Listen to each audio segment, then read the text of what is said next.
As we grieve the loss of Rory, we are reminded of the many accomplishments and sacrifices in his life. Thank you, Rory, for being an outstanding Marine and warrior. As stated in the Marine Corps hymn, if the Army and Navy ever look on heaven's scene, they will find the streets are guarded by United States Marines. See you there, brother. A few days after this episode was recorded, I got a phone call. A buddy of mine, another Marine, hits me up. I could tell in his voice, he wasn't down for the usual banter. You know how we answer. Hey, what's up, faggot? Hey, how you doing, sugar tits? He wasn't having none of that. He says, man, it's Rory, dog. Rory. And then I just knew, man, whatever's about to proceed, those words, it's not going to be good. And to think, man, the facade, the outside, smiles, happiness, dishing and giving advice.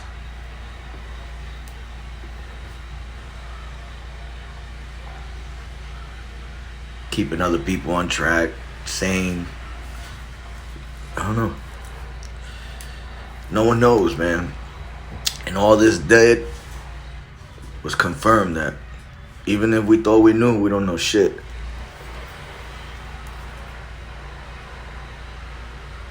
Truth is, he's outside of this physical realm, so wherever he's at, I'm hoping he don't feel pain. I'm hoping he don't feel stress, anxiety, whatever that was attacking him. I hope there's no need for that no more. So that's all we have is hope, because we don't know. We don't know shit. But it doesn't take away from what he's done, who he is, how many people he reached out to, helped, walked off the ledge. His impact was undeniable and will continue to be. This is Uncle Steve from Soft Bad Monkey. Suicide is a real fucking thing. It's even more of a thing when you spend some time in a business of passing it out. 2 days ago, I learned about Rory Hamill. Great man, great Marine, father, mentor, brother, warrior, long list of accomplishments and decorations. He did all the stuff. He spoke publicly about veterans issues, helped others, reached out, he gave back. He did all he could, but it got him. Suicide is not the answer. Please reach out. 800-273-8255. You can DM us on Instagram. Find us wherever. Those of you who know me, you got my number, call me anytime. Everybody's thought about it. If you say you haven't, you're fucking lying. Reach out. Everyone will miss you. This is my third attempt to record this. I couldn't make it through the first two. It only seems fitting that the next episode is about the All Secure Foundation. In the trenches, helping vets and their families. Hope you enjoy it. See you again, Rory. God love you.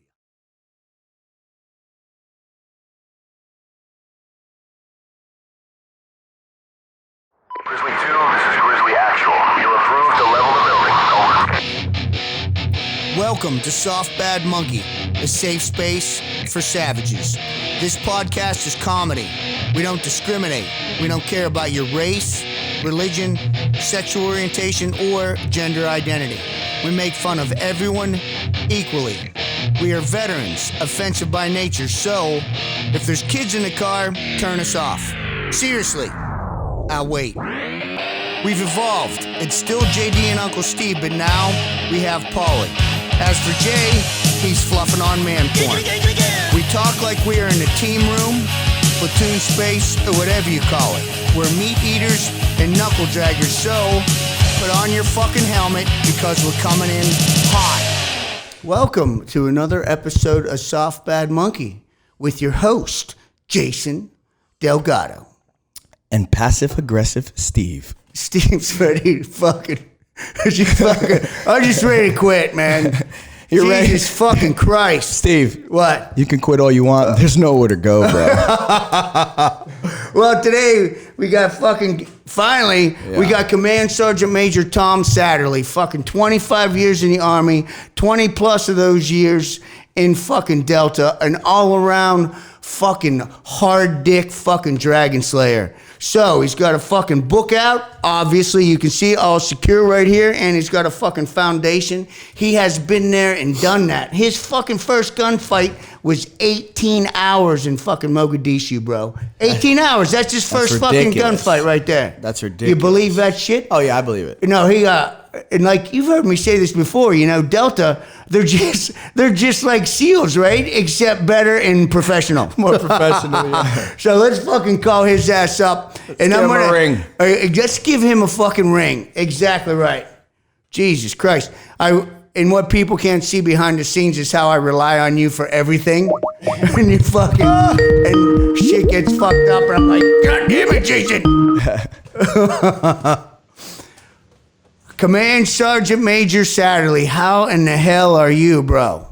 Doing amazing. How's it going, guys? It's going great. And I gotta just, again, thank you for your fucking patience with us. We got 6 monkeys fucking a football behind the scenes here, which I'm sure you've witnessed here in private, but we got it going on live. Like we talked about earlier, we got a security project going on, and in the midst of all that shit, we're setting up the fucking shit for the podcast and the video, and of course, everything that can go wrong is. And Jason, being a younger, smarter, better looking, more talented fucking part of the pair here, obviously does the lion's share of the work. I was going to say, so he did all the work. Oh, no, of course he does. And I'm sitting over here like a fucking asshole, like, what the fuck? No, dude. Get it together, guys. I'm used to it. Get it together. Go ahead. I'll be setting up equipment, and he'll be in the background like, I've been there. I've been there on both ends of that one. Right on. Well, I talked you up a little bit, but not that much, because I know you're going to fucking take us down memory lane here a little bit. But I was talking about 25 years in the Army, 20 plus of those years in Delta, and your foundation and everything that's going on with you. So but the most interesting part of the story is, for me anyway, because I'm a fucking degenerate, he was on the way to a John Cougar concert with one of his buddies who was just out of advanced infantry training. So they're talking, and the next thing you know, he's like, you know what, fuck that. That sounds like a great idea. Get me the hell out of Indiana. And boom, he signed up, and the next thing you know, he's a fucking hard dick dragon slayer doing the deal. That's how it happens. It took a minute. It took... So tell me how that goes down. You're in Indiana with your buddy, and then he's talking, and you're like, you know, this Army thing sounds like it might be for me. Yeah, he was talking it up, man. You know, all the obstacle course stuff and the marching and the shooting guns. And hey, I don't know why that sounded cool, because I look back now and I'm like, why did I do that? But, you know, I'm glad of what I did, but I don't know why it sounded cool at the time. But, yeah, I mean, man, he was better than any recruiter could have been for me. Just the fact that he was excited to be going to Germany. He was telling me about shooting guns. He was good at machine guns and claymores and this and that. I'm like, I had no idea what he was talking about. And it just sounded like something better to do than grow up in Indiana, you know? Right on. Well, you signed up initially and you were a combat engineer. So how was that? That was fun, man. Basic training or AIT for me was fun. You know, learning how to do explosives and the whole chart thing that I learned later in the Q course to go be a Green Beret, I knew as a private. Nice. So it was early on for me, blowing stuff up and building bridges and hands-on for me. Nothing too difficult. I was young, right? I was fit and I could lift stuff, but you know, I didn't consider myself that intelligent.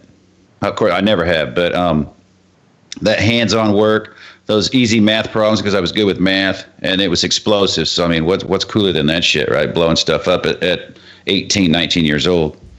Nah, exactly right. I love it. Blowing shit up at 18. Why the fuck else would you do in the military? Shoot guns, fucking blow shit up, do cool stuff. So Yeah. And then when did you get the interest to go into special forces? God, I was in Germany and I was there for 3 years. My friend was there for 2 years that I met, and I got married early. Packing up, getting ready to move to Germany for the first time, and I'm terrified that I'm never going to meet a woman. So I married this girl that I just recently met. That stupid young kid thing to do. Was she a stripper? And, Tell me she's a stripper.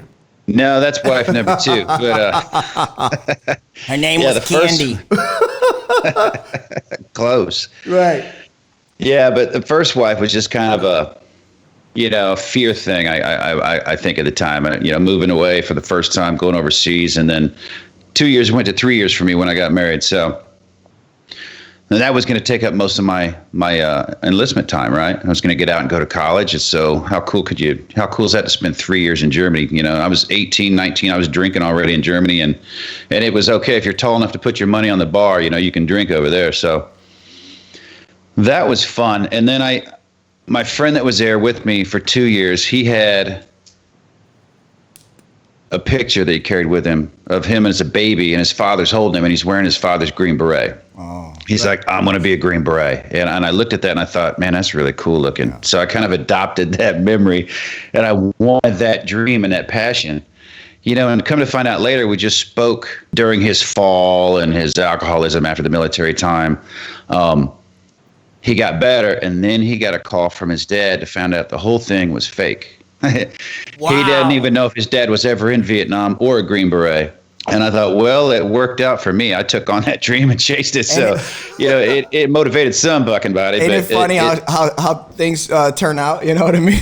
Yeah. Here you are, what a motivated blow for him. Motivated and inspired by a lie, but yet you went all the way, literally. That is just ironic. Yeah. Dude, you can't go any fucking harder than he went, for Christ's sake. What, 4 years regular Navy and pardon me, sorry about that.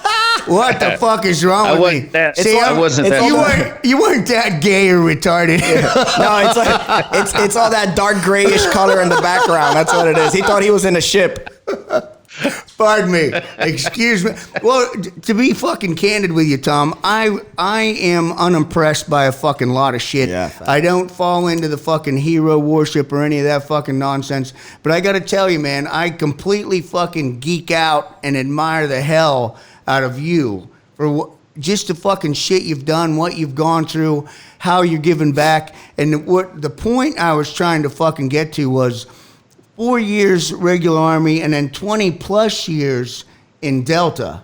So not only that, he did the Special Forces selection course and then the Q course for Delta. So he had to do both. And then, but the sad thing is you went to fucking Germany married, so you didn't get to do any of the weird sex shit as a young Army. Or maybe you did, I don't know. I'm thinking maybe not. I don't know. I'll never tell. What was it? Oasis in Germany or Oasis or there's another one I forgot. Yeah, our contractors know what I'm talking about. Jason knows all the weird sex clubs and all that good shit. So that's like talking about soy cowboy in Thailand or something. It's if you've been there, you know the deal, right? You know. Soy cowboy. I love that. Soy cowboy. At first, I would be like, that sounds kind of. My butt hurts just thinking about it. Let's go. Exactly. So anyway, you do the combat engineer, and then you go to Special Forces selection, and then you go to Delta selection, and then how much did you enjoy that? I had a good time. I was in shape. I had plenty of time to train, and I didn't know what to do. I didn't read the book. Everybody read the book. They had little hints into how to go through selection, and guys that were in the special ops world already had talked to people about how to go through selection and what to expect. I didn't know anybody. When I got to 5th Group, they were all deployed in the first Gulf War, so it was me and another guy in 2nd Battalion. We're just kind of keeping the buildings working, and I trained all the time. So I just made sure my feet were tough and I was strong, and I had fun. I was in shape, and land nav, I love it, and the mountains were great, and I was lucky that I didn't get injured because that's really takes a lot of people out. So when you did get to the selection course, what was the hardest part for you? You know, you're alone the entire time. Right. You're in the barracks with a large group of people, but when you're out in the woods or you're out in a classroom, you're really not talking to each other. You're taking your instructions from a chalkboard. You know, no instructor's really talking to you. And you got to really push down that fear of being lost in the woods and making those right decisions. And there was a time on the 40 miler when it started, and I got sick. You know, I had bad diarrhea from eating too many energy bars, and I was number 2 to start. Right. And so I'm jumping off the trail to go to the bathroom, jumping back on the trail, jumping off the trail to go to the bathroom. And at one point, I was heading in one direction, and 6 flashlights was going in the opposite direction the way I came. And it was literally the start of this 40 miler. And I thought, wait a minute, did I get lost already? You know, so I jump out on the trail after jumping up from taking a crap. I jump out on the trail and I stop all 6 of those people, like, what you're not supposed to do. You're not supposed to talk to people. Like, hey, you're going the wrong way, man. I just came from that direction. So now I got 6 people convincing me I'm going the wrong way. Right. And what had happened was, when you start at the 40 miler, it's midnight. You're tired as shit. You've been going for 3 weeks, and the sergeant major's like, blah, blah, blah, blah, blah, blah, blah, blah, blah, blah, blah. Do you have any questions? I'm like, no, I don't have any fucking questions. I know exactly what the fuck I'm doing. And I take off walking, and as I'm walking, I get out of sight. I'm looking behind me like, all right, I can't see anymore. And I sit down, I look at my map with my flashlight. I'm like, I don't know where the fuck I'm at. I don't know what the fuck I'm doing. I don't know what he said. And I should have asked questions. But I didn't want to act like I didn't know what I was doing. So I go up over a mountain when I see these chem lights up this trail. I'm thinking, why would they put chem lights if they don't want you to follow them? Right? Oh, no. But that briefing was, don't follow the chem lights. So I follow the chem lights. So I go up over the mountain. Everyone else goes around the mountain, and they had made it a wrong turn due to Mount Laurel blocking the trail. So they're going back towards the start, even though I'm leaving. And so they convinced me I'm going the wrong way. Oh, no. So I start following them for about 5 or 10 minutes, and I think, you know what? Fuck this shit. I know I was going the right way. I said, guys, man, I'm turning around going the other way. And so they turn around and follow me for a bit, and then they're like, no. I tell you, we just came from this way. And I go, you guys do what the fuck you want. I'm going this way. Yeah, y'all following me, goddammit. Yeah. Yeah, they took off, man. That was the scariest thing I had to do, was to go against 6 people. Well, that's what it takes. Yeah, and I had no idea, but I finally found where that Mount Laurel had grown over the trail, and I took my weapon, my rubber duck, and was using it like a hatchet, like they tell you not to, and I'm beating that damn bush back so other people could see the sign, and then I just kept going. Yeah. That was one of the scariest moments for me, was getting to the end, starting that final thing, and I'm instantly told I'm lost by 6 people, and I'm like, well, fuck, I just wasted my time, and I'm never doing this again, so... You went with your gut, though, man. Yeah, no. That's what the it best. Took. Well, the fucking best thing was because you got the self-doubt, right? And then you're out there for what, 3 weeks? You're fucking tired and shit. So you're exhausted, heavy as shit. Exhausted, borderline fucking delusional, and now you got peer pressure. Yeah, and you did not let any of that shit. You did a little, not even, just even in thought, you let it fuck with you a bit. But you went through with your shit. You're fuck, I know what I'm doing. He turned around and walked the wrong way for 10 minutes. I would have done it for 20 minutes. Be like, you know what? Fuck this. This is not north. This is south. I got that much going on. Yeah, that's why he's a motherfucking man. Dude, forget about it. Tom, how much weight did you lose? I had a couple of fucking buddies that went over there, and they came back, and they was like 40 pounds. Well, dude, he was like fucking 23 when he did it, man. So he was... I was already 150. Soaking wet, man. So I don't look like know a crackhead when you was done.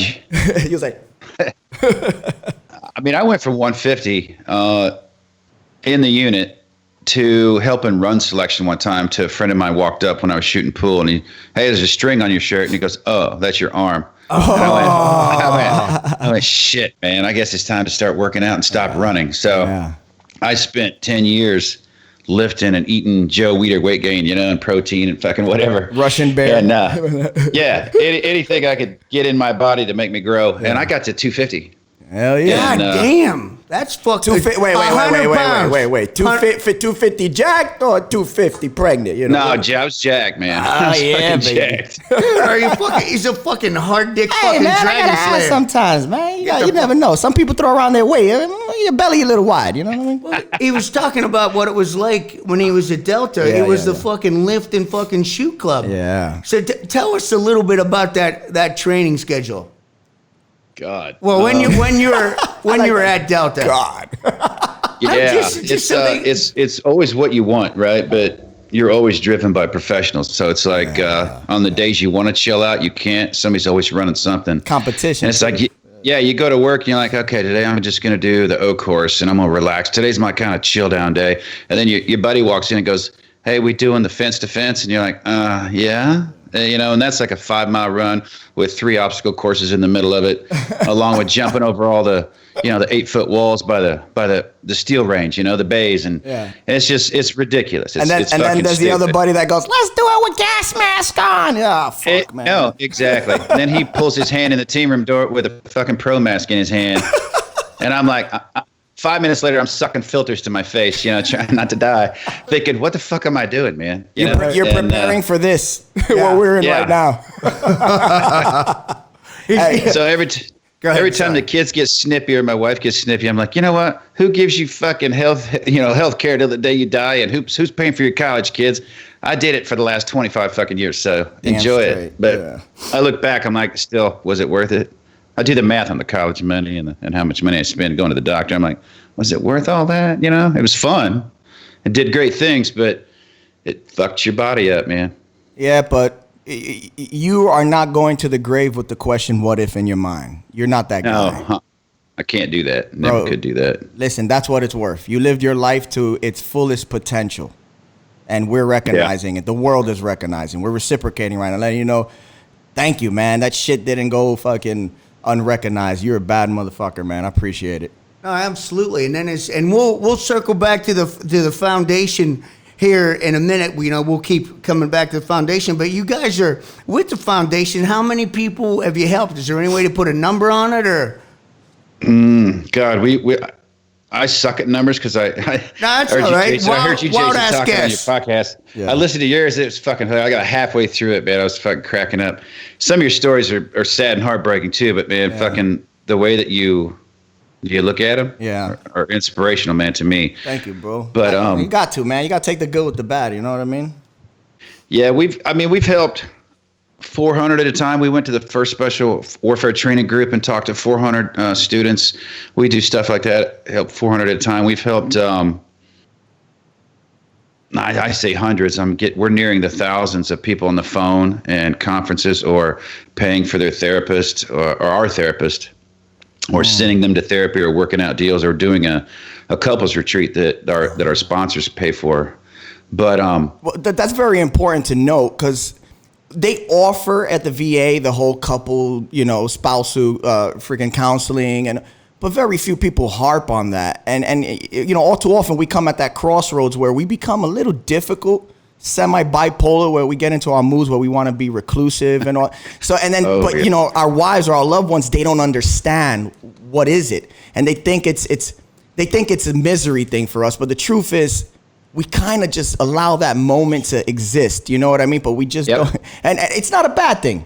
But, the making our spouses aware of the intricacies that are involved with being with an individual such as ourselves, or yourself, or more so, God, I could only imagine. Oh, dude, a quarter fucking that's century. That's very important. And to see that you guys are doing it from, the base point of a veteran's point of view of hey, this needs to be recognized. That speaks volumes. Well, not only that, you say that you've helped 1,000 bodies that you can count, and you know as well as I do, when you throw a fucking rock in a pond, those ripples go out. So every person that you helped, you multiply that by 10. So giving back, man, that's fucking unbelievable. Literally thousands of people that you helped. And then like you were talking about, you know, sometimes you just need to fucking decompress. Sometimes I just need to talk to nobody for whatever period of time that translates to, whether it's a couple minutes or whether it's a couple fucking hours. It's not a bad thing. It's just where my brain has evolved to. Let me chill. Leave me alone. Yeah. You know what? I didn't count the 20,000 books it sold so far. So. Oh, fuck yeah. Good for you. I'll count every one of those as helpful. Yeah, good. I'll just chalk it up as help. But when's the audio book coming out? Audio book. Audio for mine? Yeah. It's out. Did someone else read it? I did. Nice. Yes, that's the way to go now. I thought it would be easy, man. Yeah, it's not easy because your stomach growls. Yeah. and you hear it on the audio, yeah. Reread shit. And I'm like, they're like, make sure you eat before you come. And I'm like, I don't eat in the day. And I'm like, I'm good. Yeah. Well, your stomach will growl. My stomach never fucking growls, man. I get in there, you put the headphones on, the microphone's all the way up, and you hear this right in the middle of a sentence. I went, motherfucker, I had to read that again. You know, and then plus you break down during the book, or, you know, the shit that's emotional you got to read over. And so it was harder than I thought. Mm-hmm. But it took a while, but I'm glad I did it. And then approach it with almost a voice of performance, a voice of entertainment, because, you know, they have you cap off your chapters and stuff like, and, you know, you're learning all this because if it was anything like my experiences, I didn't know any of this. So as the engineer is recording, he's like coaching me through it. And it was like, oh my God, it took over a week. How long did it take you to read my yours? wife there. My wife was in this business before, you know, film photography. Nice. And she's like, no, your inflection, no. And I'm looking at the booth, I'm sitting there flipping off, like, fuck off, man, I'm trying to get this done, you know. And I thought I'd be done, like, how long does it take me to read a book? I don't know, 2 days. I'll be done in 2 days, right? Yeah, it was funny. How long did it take you, Tom? God, it took me probably 3 weeks. Fuck yeah. I mean, it was 3 weeks of, like, I'd go 4 hours one day, you know, and then maybe 3 hours the next. Depends on how the chapters went. And then the engineer would be like, okay, no, we got to cut it off because your throat's getting dry, or, you know, I got to take a piss break every fucking 2 minutes in after that, or, you know, so it spread out a bit, but I was pretty happy when we got done with it. And then go back for the rereads, you know, that was fun. Well, that's fortunate for you that they gave you that straight out the gate. That was awesome. That tells you how much they revered you, and having them come on. Were you self-published or what we got? Oh no, it was Hatchet. Hatchet. Yeah. Center Street and Hatchet. So that was and then my wife just got picked up by Simon and Schuster. So she knows all of them. She's like, oh, this is the top 5. I'm like, I don't even know what you're saying, man. If it's good, just tell me it's good. Give me those thumbs up and I'm happy. So. Well, imagine that. You get a fucking pipe hitter in there and you're like, no, this is how you fucking enunciate. This is how you're supposed to say this word. And you're like, no, I will bite your fucking eye out just to get through this shit. Tom, I'll admit I have issues of being told what to do sometimes too. So. No way, really. You have demand resistance. Get the fuck out of here. we were actually a bit late setting up today, and then Steve had called you, and then, you know, Steve is always. Rapport is everything. He wants everyone to know we give a fuck. You know what I mean? So he puts that pressure on me, and not in a malicious way. Just because, you know, I'm the stoner dude. I just like, hey man, whatever. So, chill, man. Yeah. So then, you know, he called you, and you were like, nah, it's all good, dog. I'm retired. Yeah. No, I'm a blend. I'm a mix between you guys. It's just like I was this, and I know that so well, and then but I know this now too. Yeah. You know, it's like.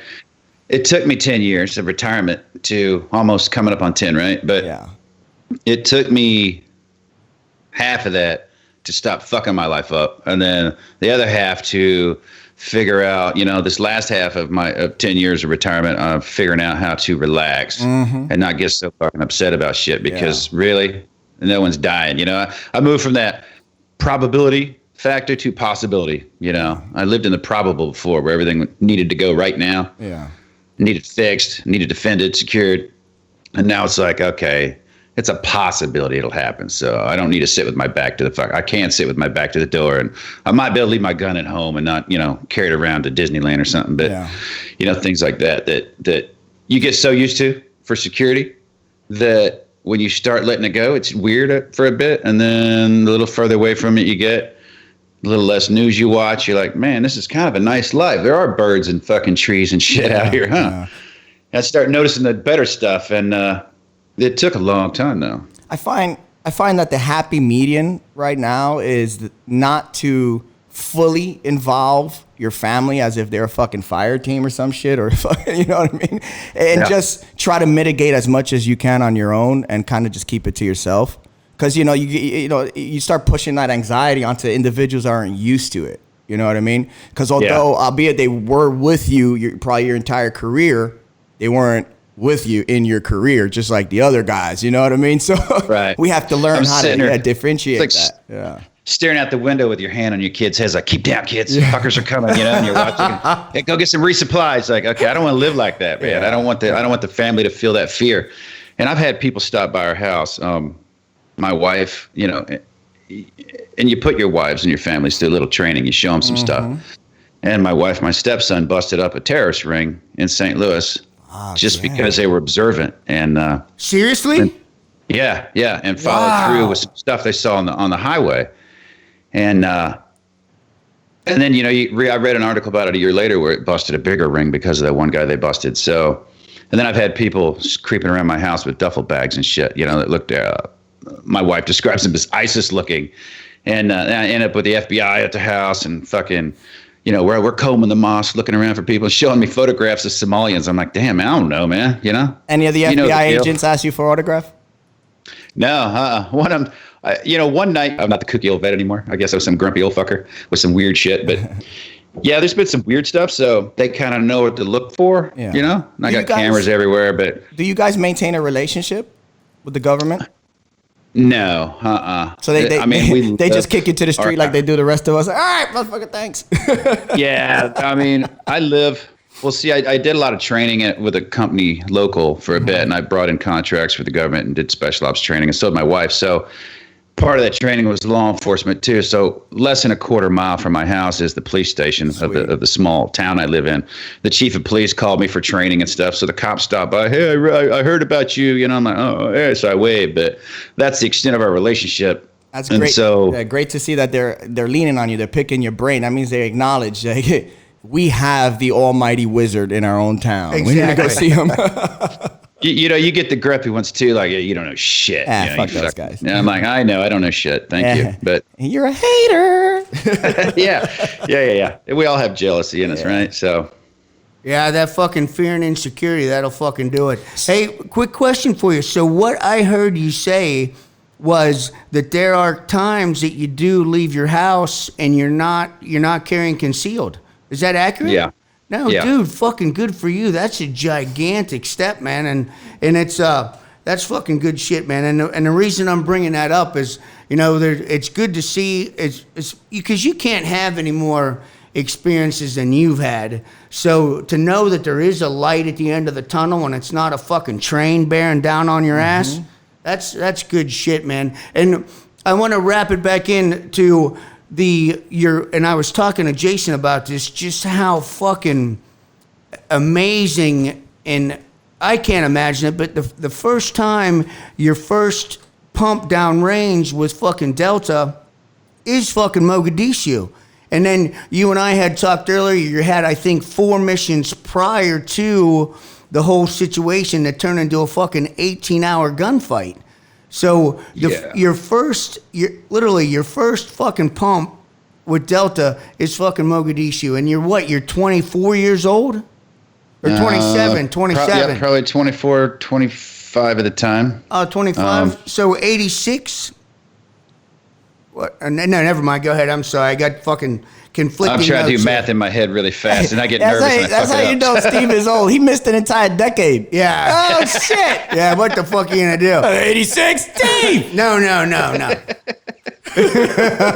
More like 93, but whatever. He didn't give a shit about the 2000s. 2000 what, bitches? Yeah, I went from the 90s to the 20s. Now, just fucking do it and like it. God damn it. I don't like Little John. It was annoying. Whippersnapper. Oh, shit, Steve. So how was that fucking realization? You go from training, and the next thing you know, bam, you're in fucking Somalia.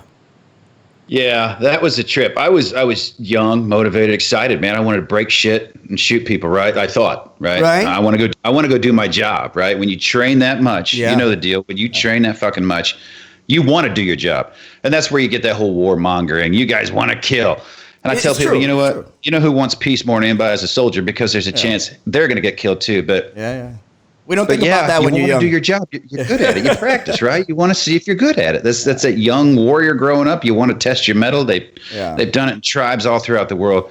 And then there's cultures that don't do that. That's the civilized world that have evolved and moved on, and they're better than us. They forget they need us. So I digress into that. But, you know, I wanted to test my mettle. I didn't think I was afraid of anything. And my first hit was roped down on the roof of this fucking building, and there's Rangers roping in everywhere, and other teams are roping in everywhere, and I'm on the top of the target building, and I'm the first guy down the rope. I'm like, fuck yeah, America, man. I take off running, I get wrapped up in antenna wires, and I feel like Spider-Man. Spider-Man fucking shot his hands out and wrapped my ass up. And I got a 1100 shotgun as my primary weapon, right? I don't know why. It's long, and I got shotgun rounds all over me, but I'm cool as shit. And I'm the breacher too. And I get to the top of the stairs to go down to the first top floor, and my gun just freezes in place, and I'm stuck on these wires. I can't get the fuck out, and I'm blocking the stairwell now, right? I am the bad guy in the way. So I fight my way through that shit, creep down the stairs, and everybody else behind me is dealing with the same shit now, right? The top floor, and I'm hallway, and I'll never forget it. Tile floors, there's a door on the left, a door on the right, and a door straight ahead and a glass window, and I'm like looking, and no one's there, and I'm fucking, okay, cool. I start to creep, and a dude comes running out in his underwear. And I did not know what to do, right? I yell, freeze, motherfucker, or die. And never been taught that, but I saw it on TV a lot, I guess. So he didn't freeze because he doesn't speak English. So he takes off back in the room. And now I'm like, now what the fuck do I do, right? Never been to this situation before. He's going to stick an AK around the corner, start spraying it. I don't know. And then finally the team comes up behind me, and I just tell him, squirt her back into that room right there. And I just kept my 1100 with the slug rounds, like I'll punch through the wall or something if he does anything. Yeah. They took off, went in that room, took it down. It was just some cat, got woken up out of bed from our helicopters on his roof, apparently. And I take off to the house, clearing the rest of the house by myself. My team leader's chasing me, trying to grab me. I'm doing it all fucked up. You never clear alone, right? Yeah. So I'm just wanting to get some like a crazy kid. Yeah, and he finally catches me, smacks me upside the head. He's like, hey, man, your motivation is great, but your tactics are fucked up. Yeah. Slow down. I'm like, oh, okay, I got it. So eased kind of into it some more, and then finished clearing the house, breaking shit and wrapping everybody up. And that was my very first hit. That was just excitable little kid running around with a gun trying to look for shit to shoot, I think. I don't know. Yeah. It's same experience, you get that mongering feeling, that bloodlust, and also that excitement, that adrenaline rush. Physiologically speaking, as a young man, I think you're kind of incapable of forethought, right? You know what I mean? So, and I think it's necessary. I'm not downplaying. It's necessary. Young men for war, old men for counsel. It's a reason, because physiologically speaking, you're just all full of momentum and violence of action. You know what I mean? The eagerness, that's when you jump into it, you make so many mistakes.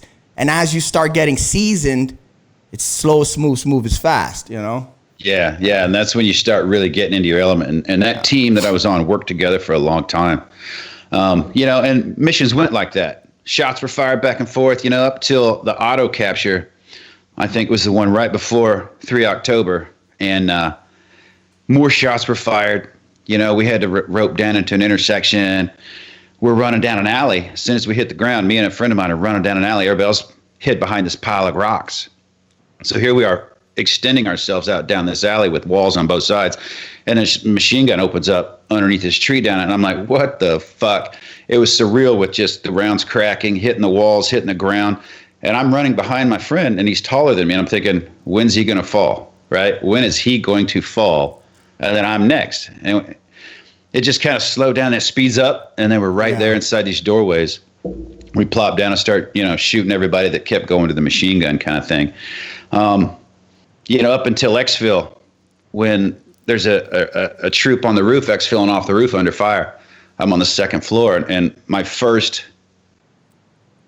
visual kill was that day. I knew we killed people down the street. That's a very important thing to say. killing people, but you know, you don't really see it. Exactly. My first visual kill was a headshot across the street. A guy on a window stuck his AK out, not even looking at me. So it was like deer hunting, and he aiming it up at the helicopters where my other troop was trying to exfil. And I just leaned out the window and just did that, bring it in tight and that deep breath, you know. I was like, whew. I just pulled the trigger with a red dot. I had an aim point, and that red dot, and all I saw was gun fly out the window. Man disappears in the building, and I start screaming, "Man, Pete, did you see that shit?" Nobody saw it.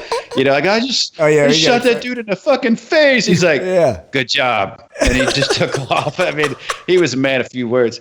You know, and then I'm on the roof climbing out, trying to climb up on the tire of this Blackhawk to get in. The wheel's spinning. They forgot to lock it. And my friends would grab me and pull me in, and we get out. And I sit back up like, I shot some dude in the face. You see anybody see that shit? You know?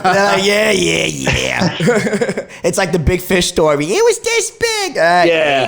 It's all perspective. You know, it's huge. It's important to note, you know. Once again, we're gonna throw all these fucking acronyms, all these sayings out here, these mottos, but. You know, speed is good, but accuracy is final. And you start understanding these things as you start getting seasoned. But how has that played into, because I know these lessons are very profound for me, how has that played into your afterlife? That's what I want to talk about. Yeah. The bad decision making played into my afterlife for a while. That reckless behavior side of me, that warrior can do what he wants. That they're warriors with their drinking and their drugs and their rock star lifestyles. It's whatever, you know, rock stars did it. So warriors, you know, call it a rock star lifestyle. But to me, it's that nearness of death or that possibility of it or that warrior mindset that I can conquer all and do all I want, you know, with no repercussions. You get that God power or whatever, you know? I think we struggle with the regional restrictions. Like, how am I allowed to exercise discretion over here, but when I'm home, not at all whatsoever? You know? Yeah, you like, talk about zip codes, not in this zip code, not in that. I mean, you know, the language. It's ridiculous almost, but I get it. Yeah. That's what we're fighting for in actuality, fucking the structure. Yeah. And shit, what were we talking about? Well, we're talking about the bad decision making. You know, once you get out, we transition into that conflict that, you know, fucking one, we're still in our hearts of hearts. We're still in the race. We're still in competition. We're still badasses. We're still fucking this adrenaline fucking violent motherfucker that has taken the ethos we learned from growing up in a warrior culture and somehow trying to force them into a society that just, it doesn't fucking apply. Yeah, and that's my biggest message to people. I was doing that. Everybody does that. I'm on the phone every night with people who do that. My friends call me sobbing drunk. You know, I just let them vent. I talk to them, make sure they're not going to hurt themselves. I talk to them about a way out. You know, and then they make excuses, and then I tell them those are excuses, and then they thank me, and well, we're friends, you know, and then it goes down that whole thing every single fucking time. And I'm not talking about any specific person. So if anybody's listening to this, they're like, oh, he's talking about me. No, trust me, fuckers. It happens to everybody. Yeah, everybody fucking does the same shit. It's all of you bastards. all you motherfuckers are doing the same shit. I did the same shit, so I can talk about it. And that's us. We're honest about it, but we call the truth. And sometimes it sucks, but it's what you focus on becomes your reality. I can't fucking tell people that enough. People that are miserable always find miserable shit to talk about because they're fucking focusing on it and they're looking for it, right? Mm-hmm. I did the same shit. Blamed every fucking body for my fucking misery, my mistakes, my horror. You know, your fault. I dedicated my life and you fucked me over, blah, blah, blah. You know what? Who gives a shit? It's a past. I choose to focus on positivity. I choose to focus on good shit. And that's what I fucking find. Right? I'm not stupid. Don't tell me I'm sticking my goddamn head in the sand and ignoring shit. Right? I don't need to hear another 800 people died today. Another 1,600 people died today. I never picked up the obituaries and read them and cried. Okay? I don't know those people. Nobody knows those people. Nobody gives a shit till it touches your life. There are some out there that care deeply about other people, but back it up. Somehow they got associated to cancer, so they support cancer because their sister's brother had it, or they had it, or their mom had it. So they care about cancer, or no one cares about PTSD unless you have somebody that had it, or nobody really cares about the veteran unless you know somebody in your family that was the veteran. I mean, you have that affinity, sure, but do you really care? Do you call and talk to somebody? Do you try to help, or just what what people say is in passing that they should say? So nobody really is attached to anything until it affects their lives somehow, and then they get passionate about it, right? So, I'm passionate about helping fucked up people because I was fucked up, right? And I got through it, and I know how. And you'll see my wife and I together all the time because a relationship is a lot stronger that way. I mean, it's my battle buddy now. Yeah. I can't live in the past anymore. I can't. And I talk to guys about throwing that last high school touchdown pass. You live in that dream over and over again, man. It's your last great day. Yeah. I don't want to have had my last great day yet. So I don't want to focus on that fucking day. I want to create more great days. So that's what I focus on. That's fucking awesome, especially coming from him. And that's one of the heavy things we put out on the podcast is it's not what have you done, it's what are you fucking doing. Not that what have you done isn't important. It is, because we've lived our life through that fucking particular filter. But what are you doing to get the football down the field? What are you doing to help other people? And I hear you talk about you made some bad decisions. But what you're talking about is you come out of there, you're a fucking hard dick fucking dragon slayer, and then you come out and like, wait a second, you're telling me I can't fucking drink as much as I want? I can't do whatever fucking drug I want to because it's gonna fucking take me down this place? What are you talking about? I've been traveling all over the fucking planet doing whatever the fucking hell I feel like doing, and now I come back here and there are these rules and shit. Hold on a second, I didn't agree to this. You're still in the mentality that anything that happens derogatorily or fucking, negatively is not a result of your own direct action. It's the world. You know what I mean? Right. So you're not fucked up. The world is fucked up.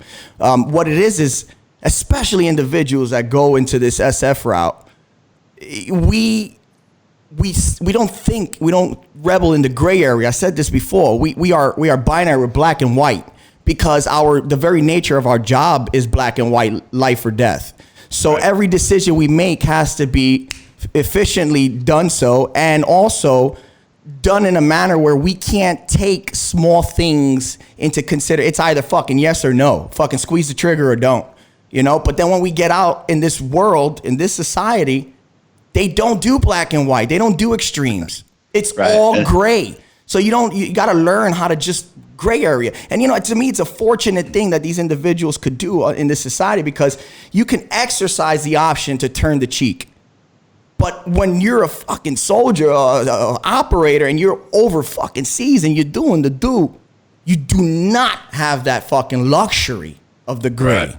So it's hard to break that, and I find it commendable for an individual such as yourself, and I hope our listeners that your words are resonating with like depression, alcohol, dark place. I hope they're listening to you, because you above all fucking people to be able to sit back and say, I did it already. I'm cool. I time to pass the torch, and everyone else could live a long, full motherfucking life being somewhat vulnerable. I think I could leave my gun here for a little bit. You know what I'm saying? Like it's you acknowledging that you're not a part of that world no more. That being said, you're not fucking old. You're not 1 foot in the grave already, 70, 80 years old. No. You know what I'm saying? Like, you still have a significant portion of your life ahead of you. And not necessarily whatever endeavor you get into doesn't have to be one that involves gunpowder. You know what I'm saying? So guys, I tell people all the fucking time, they ask me, what do I want? I tell you what the fuck I want. I say, you motherfuckers know Drew Carey was a Marine? Some people can't. No, I don't know. He was a Marine. Yeah, that's what I want. I want to stand on other merits. You know what I mean? Right. Yeah, I used to say that when guys like, hey, what do you do? Oh, I was in the Army, or I was. No. What do you do? And I finally figured that out. And what do I do now? Oh, okay, yeah. Let's get to what I do now because that's important.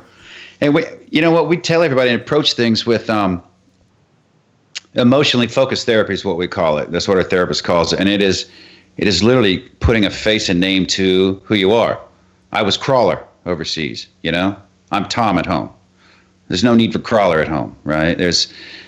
And what can you do with those hate, anger, and aggressive behavior that you had? I thank it, right? I thank it for the necessity that it had in combat, but I don't need it anymore right here where I'm doing right now, right? So Pause. Sorry. My bad, brother.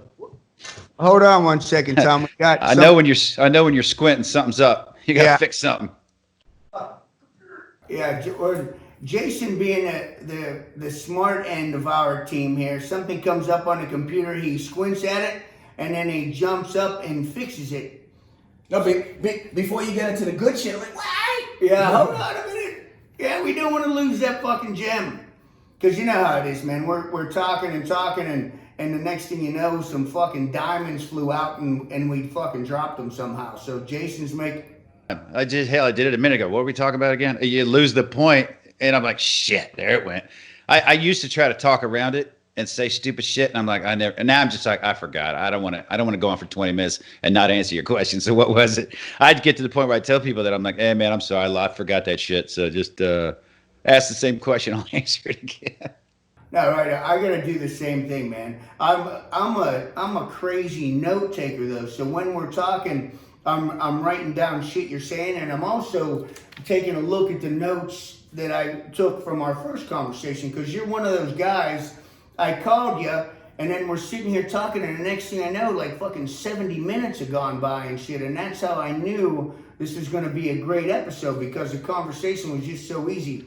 Because you reach out to some guys that have similar backgrounds as yourself, and it's just a different experience. But where you are in comparison to where some other people are, you realize that it's about what's happening today. You know, granted, I had these experiences and this is who I used to be, but I've gone through that. I've gone through the tremendous fucking highs and lows of all that shit, and now I'm giving back and living life for today. And you were talking about how your wife, your best buddy, and you know, she's your fucking fire team leader now, man. And just being able to have the conversation and make it through the fucking highs and lows of the relationship challenges, because it's been my experience. Most of the guys that are in that occupation have 1 or 2 or 3 or 4 ex-wives and shit like that. So to find one that can hang and is willing to be you, to let you be you. It's an effort. Yeah, and then work through all that shit.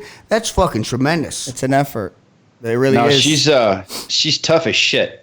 She's sweet as hell, right? She's sweet as hell. Her energy, she vibrates on a high energy, and she understands people, man. She fucking showing me the way to my real purpose in life. Bruh. And all this shit I didn't believe in before, because fuck all that foo-foo shit. I'm like, wow, she's shown it to me.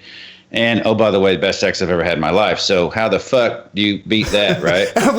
we're just gonna fucking go right over that. And he goes, oh, by the way, the best sex I ever had in my fucking life, for Christ's sake. No, she's operating on all fronts, important, man. Right? It's important. Dude, he's acknowledging that shit, man. That shit, let me tell you. Sometimes you have somebody who's vibrates over here emotionally, but low sexually, blah, blah, blah. You know what? But when your whole package shows up, you're fucking hooked. And, I gave it my all. And I almost fucked that up, too.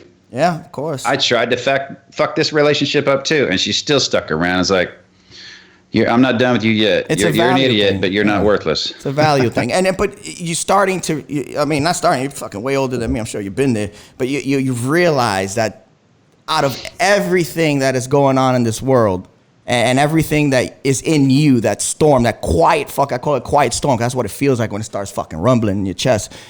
She is your source of warmth, your only source of warmth, dude. That is your fucking emotional safety blanket. You need that shit. Humans need love to exist.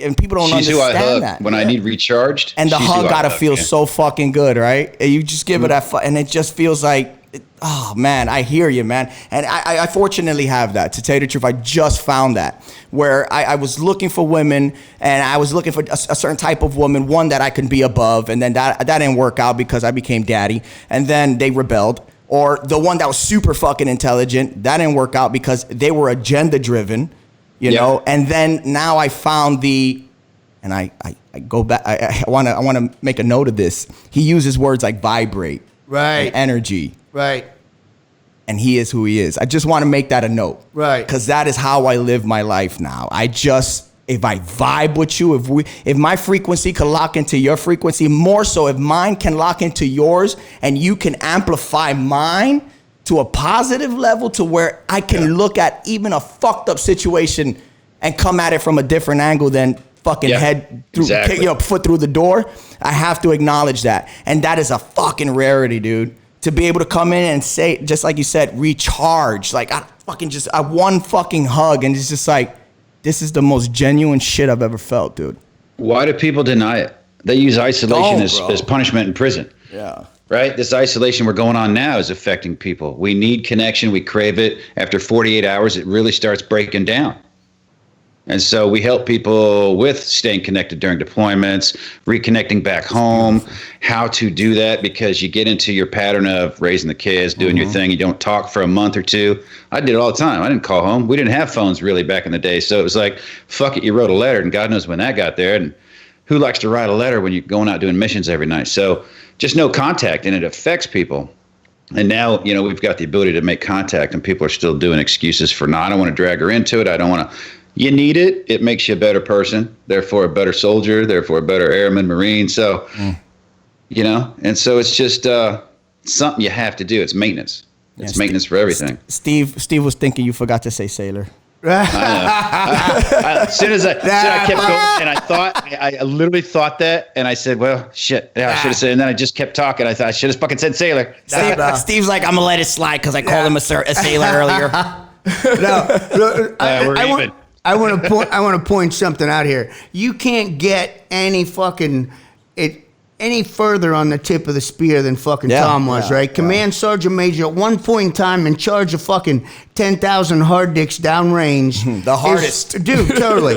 As much of a fucking hyper-aggressive alpha male as you can get. Yeah. And he comes back and he's talking about being able to pick up on people's vibe and people's fucking energy. And that has to be either parallel or somewhat in line with yours. So being able to make that transition from complete fucking black and white, yes or no, to maybe, I don't want to say esoteric because that's like the wrong term, but being more open to shit that you might not necessarily be able to see. It's not fucking black and white. You do pick up on energies. Life is a lot bigger than we had initially anticipated and initially experienced in that fucking role. So just making that transition to where he is now, that's fucking amazing, because he's 53 years old and 25 years active, 25 years, and he's been retired for 10 years. So when did you start being able to recognize that shit? Was it as soon as you got out, or did it take a couple years? Or more than that, probably, because he said he was fucking doing gangster shit, being a dickhead and shit for a while. Yeah. So that's important to know. What that means is that just means beating people up in a bar. No, just approaching situations with the wrong mentality. Banging whores and shit. Come on. Well, whatever. Not appreciating what you got. That's important to say. How long that took you? So after retirement, it took me about 3.5 years, almost 4 years to stop fucking around. And then another 2 years to start stumbling and falling, getting back up, stumbling, falling, hitting rock bottom, and then bouncing off the bottom and starting to work my way back up. And then in the last 2.5 years, finally settling into what I want to become. What I'm becoming, to denying and not even believing what I'm doing at the time still, right? It's just, and I know that I'm in the right place because I felt the same way in the unit. I felt not good enough, so I had to work harder. So I was focused on what I wanted. I had a goal, right? And when you get out, we don't realize that we don't even have a fucking goal. No, you accomplish all your fucking goals. I tell people all the time, you guys got to understand. At my early 20s, I literally accomplished everything I wanted to do in life, because that's how we are. As individuals, we see a fucking target and obsess over it, and that's it. And when we get to that target, it's like now lackluster. It's, oh God, what now? So we pick an even harder fucking target to hit. Yep. And then we live our life accordingly, hence you getting into the levels you've gotten into. And so for a long time, that's just been your normal practice. And like you said, when you get out, fool. You are where you are. That's why I try and telling people it's so difficult. It's so difficult to fucking just snap yourself out of whatever the fuck you're in and say, yo, appreciate this shit now. You know, and that's when we're talking about, and I just go back to the family, because to me, that's one lesson I've learned coming out, that is everything. You know, the family, like you said, you guys are helping individuals see that. Young men, I always want to say, young fucking killers, if you value your family, if you value your fucking loved ones, your sanity, you have to stop and give them their time. You can't, tomorrow isn't promised, but for us, when we're young and we're fucking in our own minds invincible, we always have tomorrow. Yeah, I'll do it tomorrow. Yeah, I'll call her tomorrow. Yeah, it's a little late now. I'd rather just, finish up this fucking toot. Whatever the fuck, you know what I mean?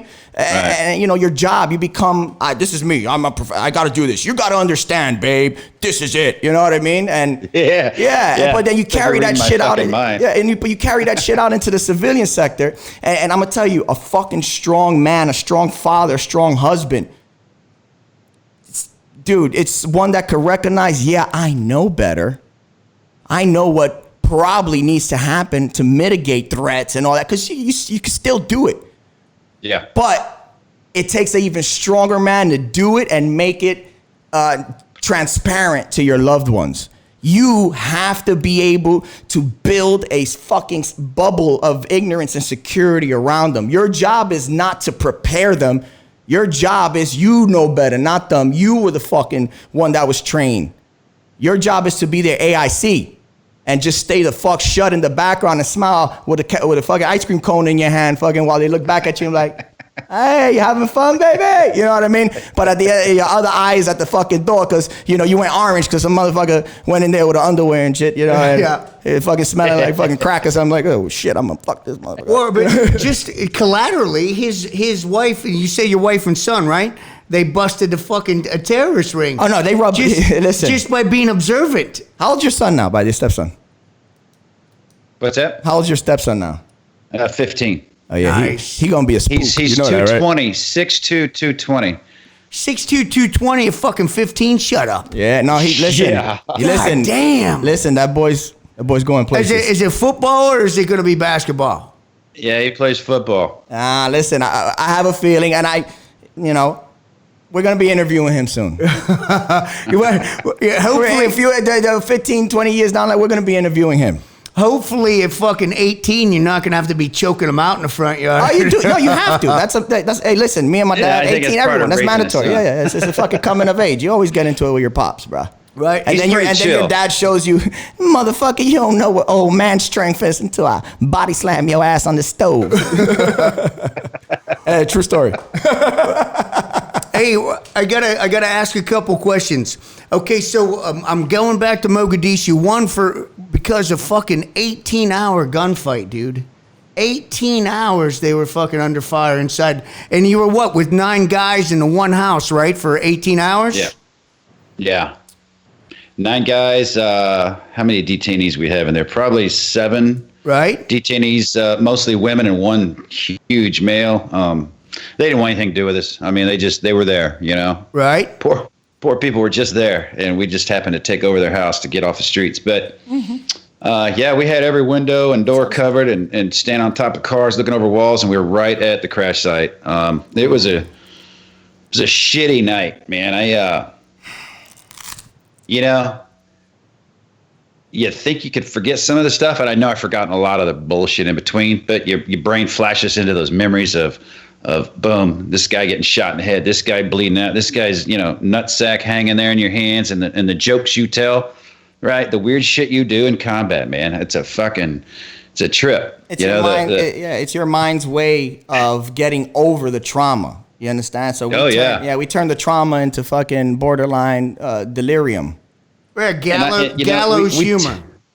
We tell everybody too that, what you do in training, you'll do in combat. I fucking guarantee it. Fuck yeah. They found cops dead with brass in their pocket and shit in firefights. So, and I remember this poor ranger's nuts were hanging out, and hey, I'd never seen nuts hanging out of a sack before, right? So I'm down in between his legs and trying to put these mass trousers on and trying to tuck these things back in with gauze. And he's Hispanic. He's like worried about if he can have kids and shit, right? That's he's how shit going on. And I go straight back into that medical training, you know, hey, where'd you go to high school? And hey, where'd you just trying to have conversation with somebody you don't really know? And I remember this day thinking back, man, I went down all that stupid line of questioning that they just taught you. You know, ask about high school, ask him how he's doing. And then my buddy walks up and he looks down and he goes, God damn, are those his nuts? You know, and I just told him, oh, you're good, man. You're good. Don't worry, it's big enough. You had some to spare. Oh, you'll be fine. Can I have kids? Oh, you're good. This guy walks up and he spits on the ground with his dip and he's like, are those his fucking nuts? I'm like, oh, God damn it. You know, and I'm not even the medic. He's just across the street helping somebody that needs it more. And he's like, freaking out, what are you talking about? I go, dude, you can stuff kids with one nut. I mean, I don't know, but you're fine, you know, and put the pants on him and go to the guy whose heel's blown off. Oh, God. You know, and trying to put this mass boot on him and just the weird shit you do. And it's like, well, you're going to have to turn these boots in and get new ones, I guess. You know, he's like, oh, what? I'm like, I don't know what to say. Your heel is hanging out of the bottom of your boot. Your boot's blown in half. What am I supposed to say? You can't right here. You're fucked, you know, so. Those things that your mind does to protect itself that at the moment, right? At the moment, like you dehumanize the enemy to get over that shit, right? So you can kill him. But that's the shit that creeps up later that comes and fucks you if you don't deal with it. And I call it making peace with it, right? But yeah, the shit that comes to your mind, like when I watched Black Hawk Down once during the pre-screening of it with all my boys. So, you know, it was kind of fun, poking fun of each other. We're still young. Haven't been able to watch it since. Just can't get through it because of the reality attached to the scenes. Now, I could watch most of the movie, you know, because it's told from the Ranger perspective. And shit, I never knew what happened, right? You watch a war movie and you know the deal. It's like, well, I only saw the shit I saw. I don't know what happened 2 feet to my left and right, really. That's a whole nother man's story. So when you watch a movie like that and see things play out and everybody's like, was it like that? And I'm like, I don't know if the Rangers were lost and running down the street. And I don't know that part. I know my part, you know, my shitty little lane in that whole night. But yeah, it's literally this fucking big, you know, people understand. Yeah. I say, look it through toilet paper tubes, man. That's what you got. And that's where you get it. Exactly. If you don't understand, the windows are so fucking narrow, and I'm talking about visually. Dude. You can't focus on it. I mean, you're there. So when you try to see things pieced together, like, you know, there are a ton of books and shit after the fact written, and then you start. It's like looking at a fucking pixelated fucking screen, right? When the screen's fucking up, you see all those tiny little fucking pixels, not realizing that guys are going through fucking one piece of target fixation at a time. So, Tom, what you were talking about, sometimes these memories will get triggered and shit. For you, is it the smells, or is it the sights, or is it the sounds, or is it a sentence somebody will say? What is it that fucking gets you? For me, it's smell.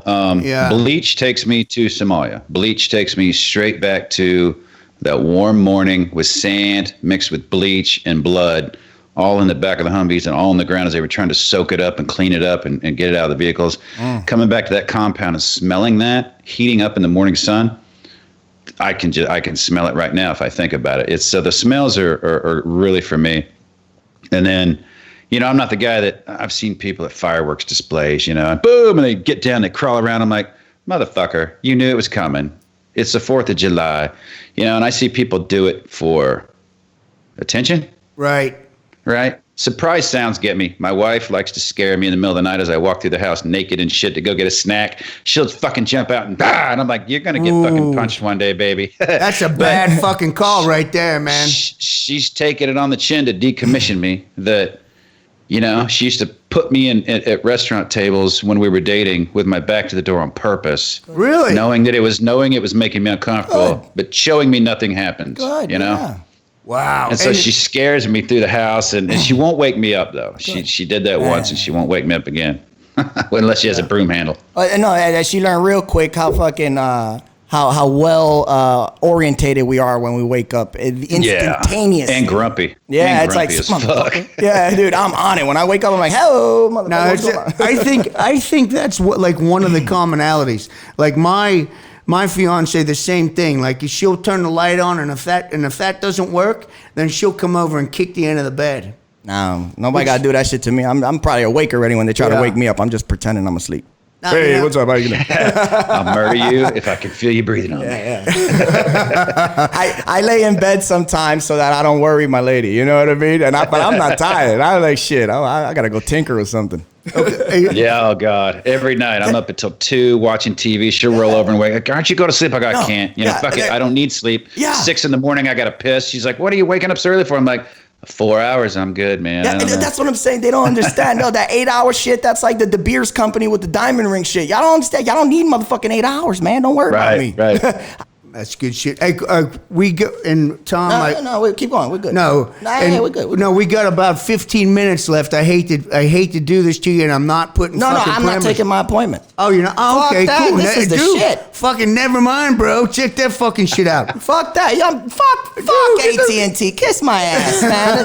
Fucking Tom Satterly. Give me 2 minutes. Okay, go ahead. Take your time, bro. When you're 53, you got to peel. You know how to do your thing, because I know Joe, dude, I can't take a road trip with him. It's the worst. He travels with me all the time. I'm 50. I got you. Go ahead, bro. Take your time. Did it. That's it. You fucking drained the weasel. Now we're back. I like it. Time to fill it back up. Exactly. Did you milk your prostate? Hey, now. I'm afraid of what'll happen. There's a fucking fire-breathing dragon jumps out of that motherfucker.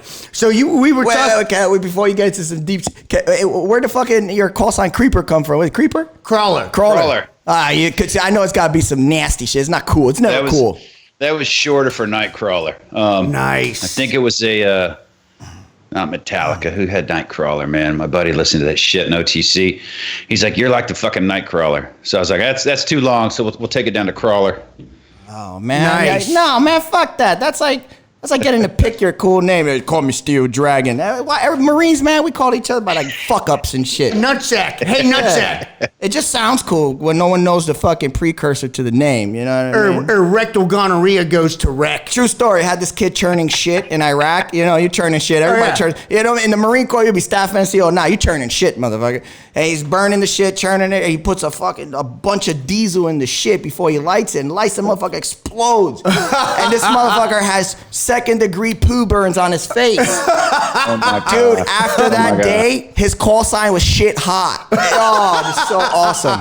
That is fucking I was classic. burning shit in Somalia, man. I remember burning shit in Somalia in the cans. I thought, what are we in Vietnam here, man? And then you realize how fucked up shit is. You're over here using an M49 spotting scope. That's from Vietnam, 1949 era fucking spotting scope. That's why it's the nomenclature. You're using fucking old ass M48 one. You're like, God, all my gear's Vietnam gear. What the fuck? I started off OTC with a grease gun, man. They were modified. Oh. So we would do training with the grease gun, and you know they had safety. It was modified, but yeah. So that's a 45 caliber, right? Yeah. Nice. Start off training with a fucking grease gun. Fuck, good for you, dude. So I'm gonna go back to Mogadishu again, just because the concept of a fucking 18-hour gunfight is fucking mind blowing to me. So you're inside the fucking house, and we had talked earlier about, you know, sometimes you're taking, you know, direct fucking hits with RPGs, and sometimes they're just fucking flying by, and sometimes what'd you say, we had a couple thuds that didn't fucking detonate. So you're sitting inside the house, and you're just primarily waiting for that shit to fucking vaporize to move to the next room? Or how the fuck is that going down? I got to the point of looking out the window in the night that when the flash of the ignition of the RPG went off and you could hear the whoosh, I would just put my head down and wait for the explosion, because I'd seen enough hit the building that all they did was knock the wall down, and it didn't really come inside or fuck anybody up inside. I mean, one of my friends got hit when he was leaning against the wall. I thought he was dead. I went and dug around. The couch is on fire. I'm puking because of the smoke from the couch. It's on fire. And that hole opened up directly to the crash site, and I'm thinking the next RPG is going to come right the fuck in this thing. So I'm in there trying to find his body to pull it out, lift up this concrete chunk, and he comes crawling out of there gasping for air because he had the wind knocked out of him. And we put him in the living room, laid him down for a little bit, and he recovered. But you know, that whole room was just destroyed. that whole wall of cover, you know, and was gone now. So everything would have been into the living room next with the next strike. And so we just shut that door and keep an eye on that corner. But really, it just had to shut that door. And that's where those 2 Rangers got injured. They were outside on that corner. We just put them out there to look up the street, and they got hit. And so now we have nobody looking up the street. So I'm peeking out the corner, you know, with my M4. I'm basically looking up that street now, you know, and there was a point in the night where I'm looking out that window, and there's about 2 feet to the next building. So there's that 2 foot wide alleyway. Right. And there's shutters directly across from me that I would just punch rounds through into the shutters every now and then. I don't know what's there, and I'm not fucking waiting around for it. So I just punched some rounds through those shutters to make sure nobody was standing there getting ready to do anything. And I hear this, and it's quiet part of the night, and I hear this clicking and dragging. You know, kind of click, drag, metallic kind of noise, and then shuffle. And I looked out, and I could barely see this dude crawling up with his AK on all fours in front of him, and then dragging up closer to the window. And then moved the AK forward. And I'm like, this motherfucker's creeping up on us, man. And so I tried to get my M4 out the window, and it wouldn't because the bars on the window. I couldn't get the M4 at the angle to shoot this fucker. And I was like, holy shit. And I got excited, like I got a 45, man. I've been finally going to use my fucking 45 on something other than targets, you know? And I pulled it out, stuck my arm through the bar, and put it basically on top of his head, you know, about 2 inches up, and pulled the trigger, and the hammer just fell a little bit, and it got stuck from all the sand from the rotor wash. It fast broken in. And I was like, oh, motherfucker. Oh, shit, you know? And by now he's right below me, so I pull out an Austrian grenade. A little bitty fucking frag. Pull the pin. I'm like, I show the guy standing in the doorway, and he shakes his head no, and I'm like, oh yeah, motherfucker. I got no choice, dog. You know, it's a funny thing, you know. I stuck my arm out and dropped it, and it hit him on top of the head. And he looked up, and it rolled down in his little fucking scuff of his man dress there. And I just laid on the bed, man. Just flew myself down and laid on the bed, and boom, the lights exploded. There was shit splattered onto the ceiling. The glass came falling down on me, and all you could smell was burning hair. And I was like, oh, shit. And that was it. And everybody comes running. What the fuck was that? I yelled. I threw a flashbang. I don't know why. While the fucking room is decorated in red. Yeah. Seriously, there's a spray up there. It was like, you immediately feel like you're in trouble, you know? And the guy on the door is like, he's lying. And I go, yeah, I am lying. I don't know why I said that. I go, it was a grenade, but look at this fucking shit. And they looked out the window like, holy fuck, you know? Right. All is forgiven. And then it went back to business, man. Keep an eye out. I'm like, yeah, I was keeping an eye out, man. I just smoked this motherfucker. Tom, I got a little curiosity, because your outlook on shit it's very awesome. I just want to know near-death experiences, like accepting death. Like, have you ever felt that calm, that warmth, where you're just like, well, this is it? Yeah, that night I made my peace. I put fear away. Yeah. And that's the night my little switch flipped forever. Yep. It'll do that. Yeah, so that night I was you just know. I was terrified. I had asked my team leader, is the convoy going to make it? And he looked at me and goes, I don't know. I hope so. I'm like, well, that's not very fucking comforting. So I needed comfort, and I just kind of sat there, thought about my wife, figured she'd be all right. That's all you have to worry about at that age back then, even if you're married. I thought about my parents and my family. I already written them a letter, and I sent it that day, which I think is in my book, actually, the letter I wrote to my parents. And then I just... I felt that calmness of, fuck it. All right. Well, we already know the fate. Let's see what we can do before then. And so I was out to do as much fucking damage as I could. Yeah. And, help as many of my friends as possible. So, running back and forth across the street, I talk about how it's scary as fuck and getting shot at and taking water over there and going out and gathering the ammo in the middle of the street when they resupplied us and exploded in the street and I had to scrape it all up. And bullets flying, I was like, fuck it, man. It's the one you don't hear that gets you. So if you're hearing it, fuck it, keep going. You won't know when it happens anyway. And all I hoped was that I didn't get shot up, that it hurt so fucking much I had to lay there and scream, I was like, fuck all that, just let it happen. Yeah, it's a profound moment when you relinquish control over the things you have no control over.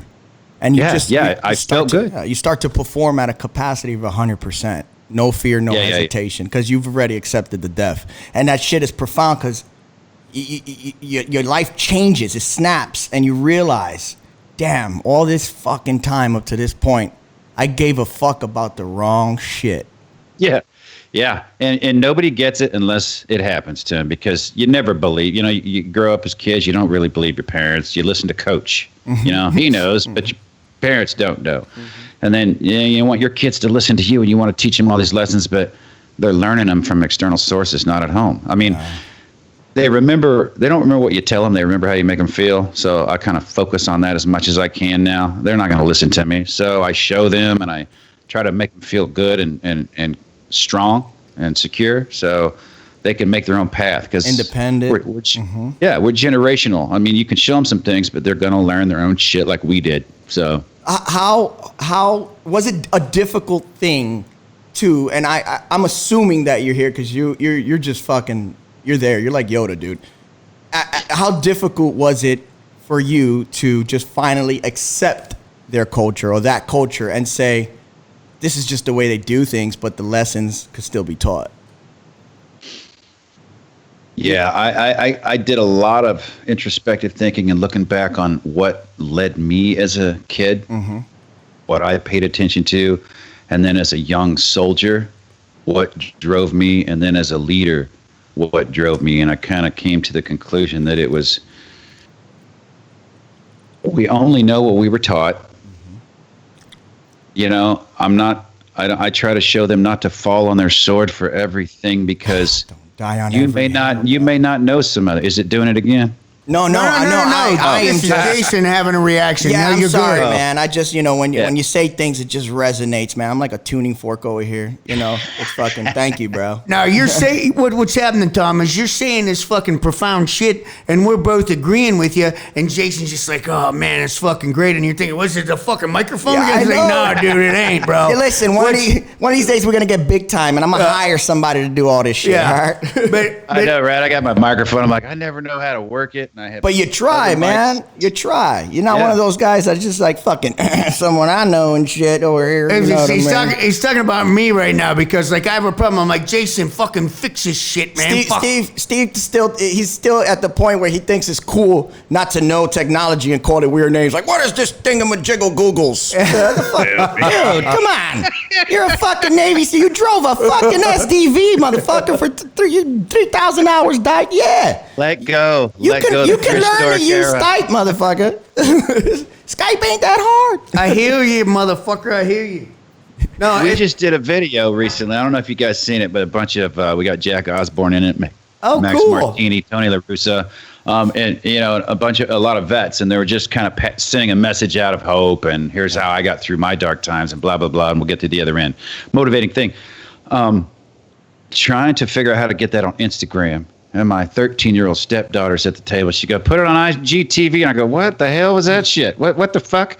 She goes, here. I go, I can't even download the damn thing. It's 2 gigs. She's like, here, I handed her my phone. She's like, real quick. Here. And I went, holy shit. But I want to know how to do it, goddamn it. Show me. They can't teach, but they can do it. And I'm like, fuck, we need teachers for old people, because I want to know how to do stuff, but you can't be fucking hard. Then they're helping her with math. I'm like, look, I'm here helping you with this goddamn math. So reciprocate and help me with this technology shit. Don't just do it for me. Speaking, they're probably like, this is about the easiest fucking shit in the world. Are you fucking kidding me? And that passive aggressiveness comes on. You're like, you little shit. Well, and they're fucking raised on it though. As soon as they can fucking walk and talk and they're fucking mobile and shit, there's a computer screen, there's a touch screen, there's this, there's that, there's everything else. Dude, fucking go outside, come inside when the fucking lights come on. Yeah. You only come inside when it's time to fucking eat. Right. And then we approach that, when they scoff at us, like, it's so easy. You're like, oh yeah, motherfucker? Have you ever fucking killed anybody? You ever fucking had to struggle? That's the little resurgence of that ego we thought we killed. Yeah. Our fucking kids bring it out. You little shit! I'll fucking kill you and fucking eat you. I tell my 5-year-old, I'm about to lock you in the motherfucking closet for 6 days. And she'd be like, whatever. She's a gangster. Yeah. No, these kids, they're multitasking wizards. And I see it. I see our race evolving into these fucking supercomputers, man, dude, fucking iPad, fucking cell phone, and the TV's on, and you're like, oh, this is so wasteful. How could you they're fucking literally absorbing everything at the same time. Yeah, they're consuming all that information and fucking responding and fucking reacting. Dude, I step outside myself and I recognize that shit, and I am so impressed, dude. To see a 5-year-old circumnavigate this fucking this current day and age's fucking most complex fucking operating system, and they're just like soup. You know what I mean?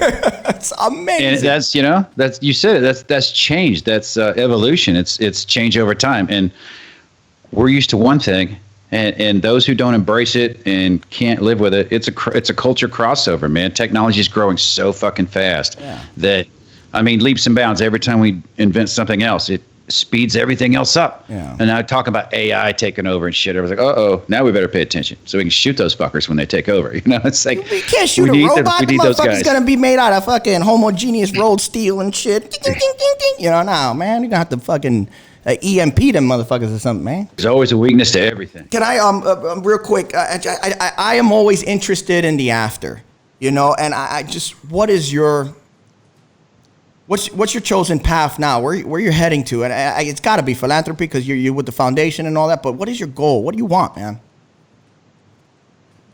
I want to continue to reach out because I'm not happy with the numbers of people we're reaching. So I'm probably never happy since I'm driven on this project. This is my next mission, my newest mission. So once I finally embraced it, right? Not like we're going to try a foundation. I'm going to try to write a book. Nah, ain't no try. Try to. We're there, and it's like the self-doubt has to go. Yeah. I'm now pushing myself out to be more social. I would have never written a fucking book, man. Jesus Christ. Facebook Live, we just started doing the other day. Oh, my God. Hit that button, right? Hit that record button. It's like, oh, shit. Well, just start talking. It's live. You can't take that shit back. So stepping out of my comfort zone and doing something I would never have done, doing speaking engagements, spoke at Congress. I mean, just fucking do it. And it's terrifying. Yeah. But like we do with everybody we talk to, we don't do counseling. We have a counselor, and she's amazing. And we do coaching. We do teaching, right? Because all these commandos that we work with are struggling with a new path, and they think they're losers and they're failures because their time's up on Earth. I was here to be a warrior. Yeah. Well, just like when you were in, no matter what service you were in, you overcame, you adapted, you adjusted, you shifted fire, and that's what made you amazing. So why the fuck did that quit? Why did all that quit? Because you're scared, because it's new, and you're afraid to let go of this? Let go. Once people get past that let go period, that breakup period, and they shift into that new relationship, they have that focus still. You were amazing at what you did. You can shift it and be amazing at what you do because it's the person, not the job you're doing. You can be great at anything. You have to. Yeah. You have to step outside of your own stupid little fucking mannerisms. From that previous culture we lived in where your buds would scoff at you for fucking knowing something that, it's uncommon to know, like fucking, right. I was intrigued in speaking Italian, so I fucking taught myself Italian in a couple of years. And they're like, hey, fucking gay fuck. What's wrong with you? But you got to step outside that shit and realize you, above all, you are that individual that can do anything. And, we interviewed fucking Dr. Comstock, motherfucking couple episodes ago. And to me, he's definitely setting a precedence to our, future soldiers that, bro, there is light at the end of the tunnel, man. You just got to care or not care to a certain degree, because at the end of the day, people are going to talk shit. But one thing that I realized that was probably one of the most fucking freeing things that dawned on me was that no one gives a shit. No one. They'll say things formally like, oh, yeah, that's fucking dumb. Oh, yeah, that's fucked up. But 10 seconds later, they're still in their own fucking world. And we're over here worried about, how they're going to look. No, man, fucking absorb that shit. Take that shit, run with it. And from my generation, I just want to say on behalf of my generation to the both of you guys, you motherfuckers let your true hearts and agenda take you into uncharted territories. As you just stated, you would have never wrote a fucking book because you're not into self fucking promoting. You're not that fucking selfish fuck. Steve still does AA meetings, and this motherfucker has the most discipline I've ever seen out of anybody. Freaks me out sometimes, but he doesn't need AA. You know why he does it? He's a mentor to several motherfuckers that we understand that they are in a dark place and they still have another life that they can live. They don't know that shit yet, though, so it's hard because they are stuck in that and they don't have the light at the end of the tunnel. You know what I mean? But you are that. You guys are like, fuck, listen, guys, look at me, motherfucker. And it takes someone like you, because at the end of the day, your resume is basically fucking, you know what I mean? And then that's it. Now it's all ears after that. You know what I mean? It's like, well, you know what? Let me fucking listen to see what this guy has to do. And you realize the importance in that. So you wrote your book. You're on this show. You're learning the Facebook. You're learning fucking Instagram, IGTV, all that shit, which is fucking bullshit. It's only fucking 15 minutes they give you. But, you know, you're learning all this fucking shit because you understand the imperativeness of your message to the younger gen. I was telling Steve, correct me if I'm wrong. Your book is life lessons, imparting them on the younger generation of warrior or soon to be warrior. You're giving them the other side. And if they so happen to continue the path after the fact, you did your part. You just want to let them know what they're in for. Because after you decide to take this fucking walk, there's no coming back. Mentally, physiologically, all that shit. And it's not put out to stop anyone. It's put out as information. Damn straight. It makes people better to know all the information, right? That's what makes a good leader, when everybody brings in the truth, the facts, not what they want you to hear or think you want to hear. Facts. Here's all the facts. Here's everything you need to know. Now make your decision. And that's what makes leaders the best. You know, it gives them the ability to make the right, proper decisions. Yeah, like when 6 motherfuckers tell you you're wrong and you're like, nah, I think I'm right, dog. I'm going to walk this way. Y'all go that way.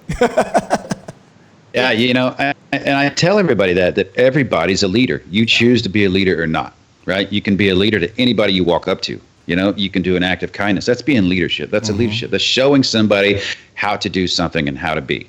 That's being a leader. So you can take it down to any level you want. And I tell everybody, start out being a leader by small. Say nice things to people. Help people. Always show. You have to be a good follower to be a leader. So, you know, follow somebody else's dream and help them. Yeah. You know, and it's not through fear. You know, you got fear. Yeah. You got love. And I used to lead through fear, and I figured it out, man. You know what? I don't have to. You can lead through love, because people do anything for you even when you're not around. If you lead through love, right? If you're there and you lead through fear, of course you're going to do what you want, man. You're a tyrant. You're a bully or whatever it is, to different levels, right? You don't have to go to the top and the bottom. There's people in between that are different levels. You know what? Lead through love, man. Yeah. People will still do the same. They'll do better work for you, and they'll cover your back versus fuck you over when it's, you know, when it's their chance. Yeah, when you lead through love and true consideration, the individual probably to that point, especially if they're significantly younger, has never felt that before. And that's that's so profound. It sticks with them even after you're not in their presence. And like you said, remember how you made them feel. Yeah, they're going to take initiative to try to reciprocate that to you. And that means you're going to be in their head when you're not around. So that, you know, in part, it just comes around. What goes around comes around. You know what I mean? Right. Listen to just that fucking statement there. Tom being who he is, what he's fucking done to say fucking lead through love. Yeah. Holy fucking shit. That's probably one of the most profound things I've ever heard. Lead through genuineness. You don't get any fucking further out on the fucking tip of the spear than this guy. And that's his fucking message to us. Lead through love. Holy fuck, man. Thank you for that shit. That's some fucking profound... Holy cow, I can't even grasp the weight of that right now. Eventually it'll sink in, but I'm that kind of guy. Stand outside your perception of shit, man. That's all it is, bro. You have to be genuine in everything you do. And once you do that, the world will motherfucking reciprocate. It will give you everything you want. It will give you everything you want. Yeah. Exactly. And that's vibrating on those levels of people, you know, and you become who you hang around the most, right? Yep. The group of people you hang around the most. So you hang around those, you know, anchors and sails, right? Sometimes you need an anchor, typically I want to sail, right? But sometimes I need to be anchored down. If you have a bunch of anchors in your life, you're going to be at their level. They're holding you back, right? So hang around people that vibrate differently. They're in a different world. And now people will take that as, oh, you want to hang out with the rich, or you want to hang out. No. That's what you're thinking. Yeah. What I'm thinking is personality-wise. People that do that, do they typically have more money? Sure, because why? They learned it. That's just how the universe repays you, right? You do kind things happen. And then from that comes that thing you need to live, right? Money. Yeah. I don't do things for money. I do it because I want to do them. And I want to help people. And I don't fucking care about the money. You know, I got a retirement check. I got free medical coverage. I don't buy too much shit that I can't afford. So I'm pretty comfortable. I have the ability to live my life doing things for other people.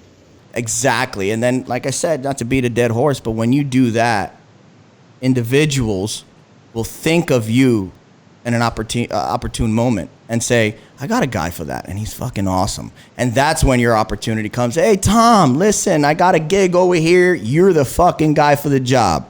You don't have to go out and seek it. You are that. And people will recognize, well, the right people will recognize that. And the good part is, it's a double-edged sword. You know who not to waste your time with. Just by their keywords and their fucking energy. Like, this guy's still full of shit. Yeah, I've changed friends. I've changed some friends. Yeah. You know, I've left some behind because, not behind, that sounds like I'm ahead, but I left some in a different place because it wasn't my time.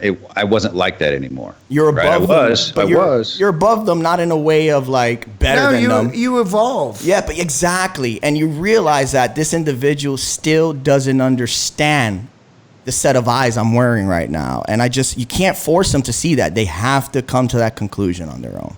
Right. Yep. I don't want to say digress because that's a wrong word.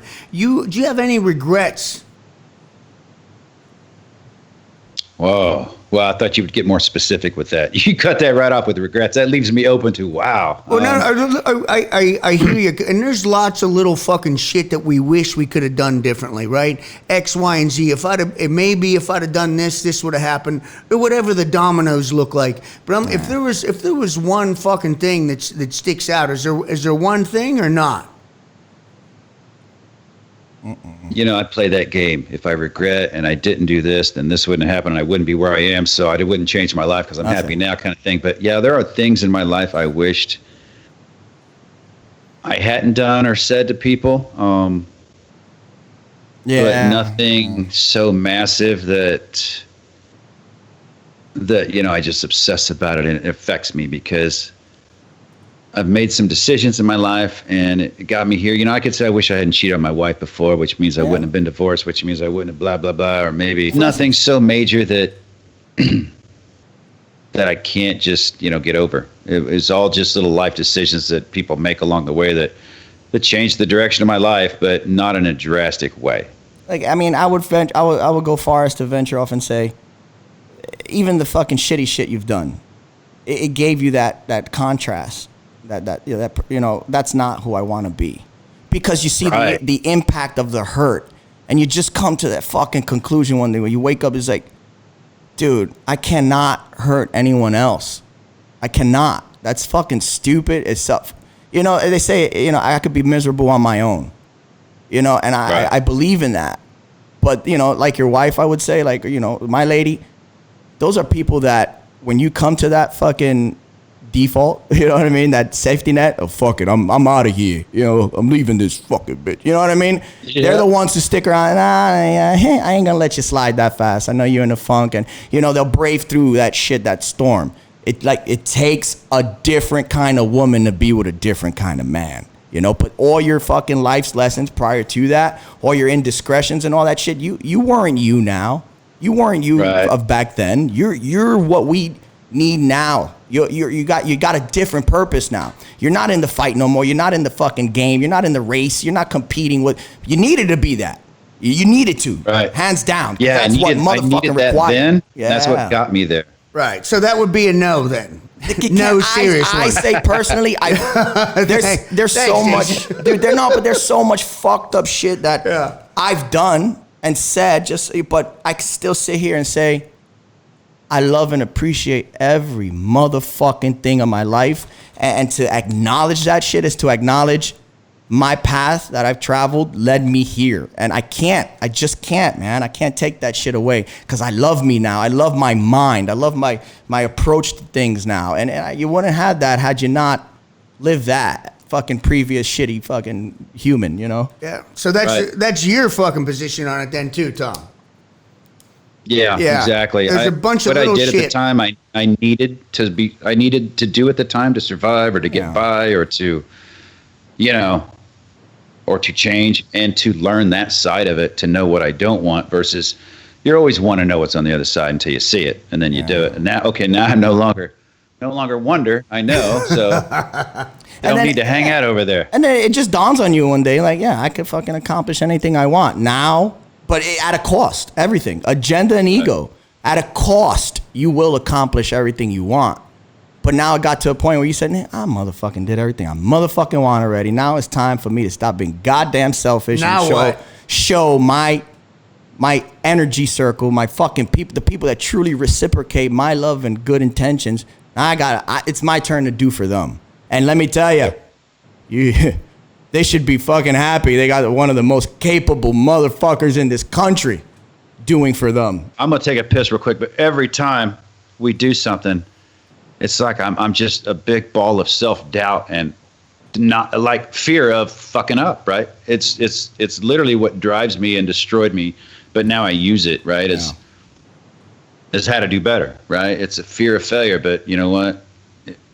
I've given in to failure, and I'm gonna fail, and I'm gonna fail forward. I'm gonna get back up, and I'm gonna keep fucking going. So, once you get past fear of failing, man, it's easy. Yeah. Because you're just waiting to fail, and then fuck it, we're gonna fail. We're gonna keep failing. Fuck it, everybody fails, right? I've never found somebody raise their hand and tell me they haven't failed yet. So, once you accept that you're gonna fail, the fear kind of subsides a little bit. It makes it a little easier. Well, and once you accept it, go ahead. No, and the same, micro and macro. And once you also accept that, you might fucking die, you got nothing to do with that shit, then you're just like, well, let me just do my goddamn best not to. Well, and if you're willing to fail, you're gonna do so much more shit. You just realize that's part of the equation. No, that's the beautiful part. The failing is what allows you to fucking speak the way we speak, fucking and feel.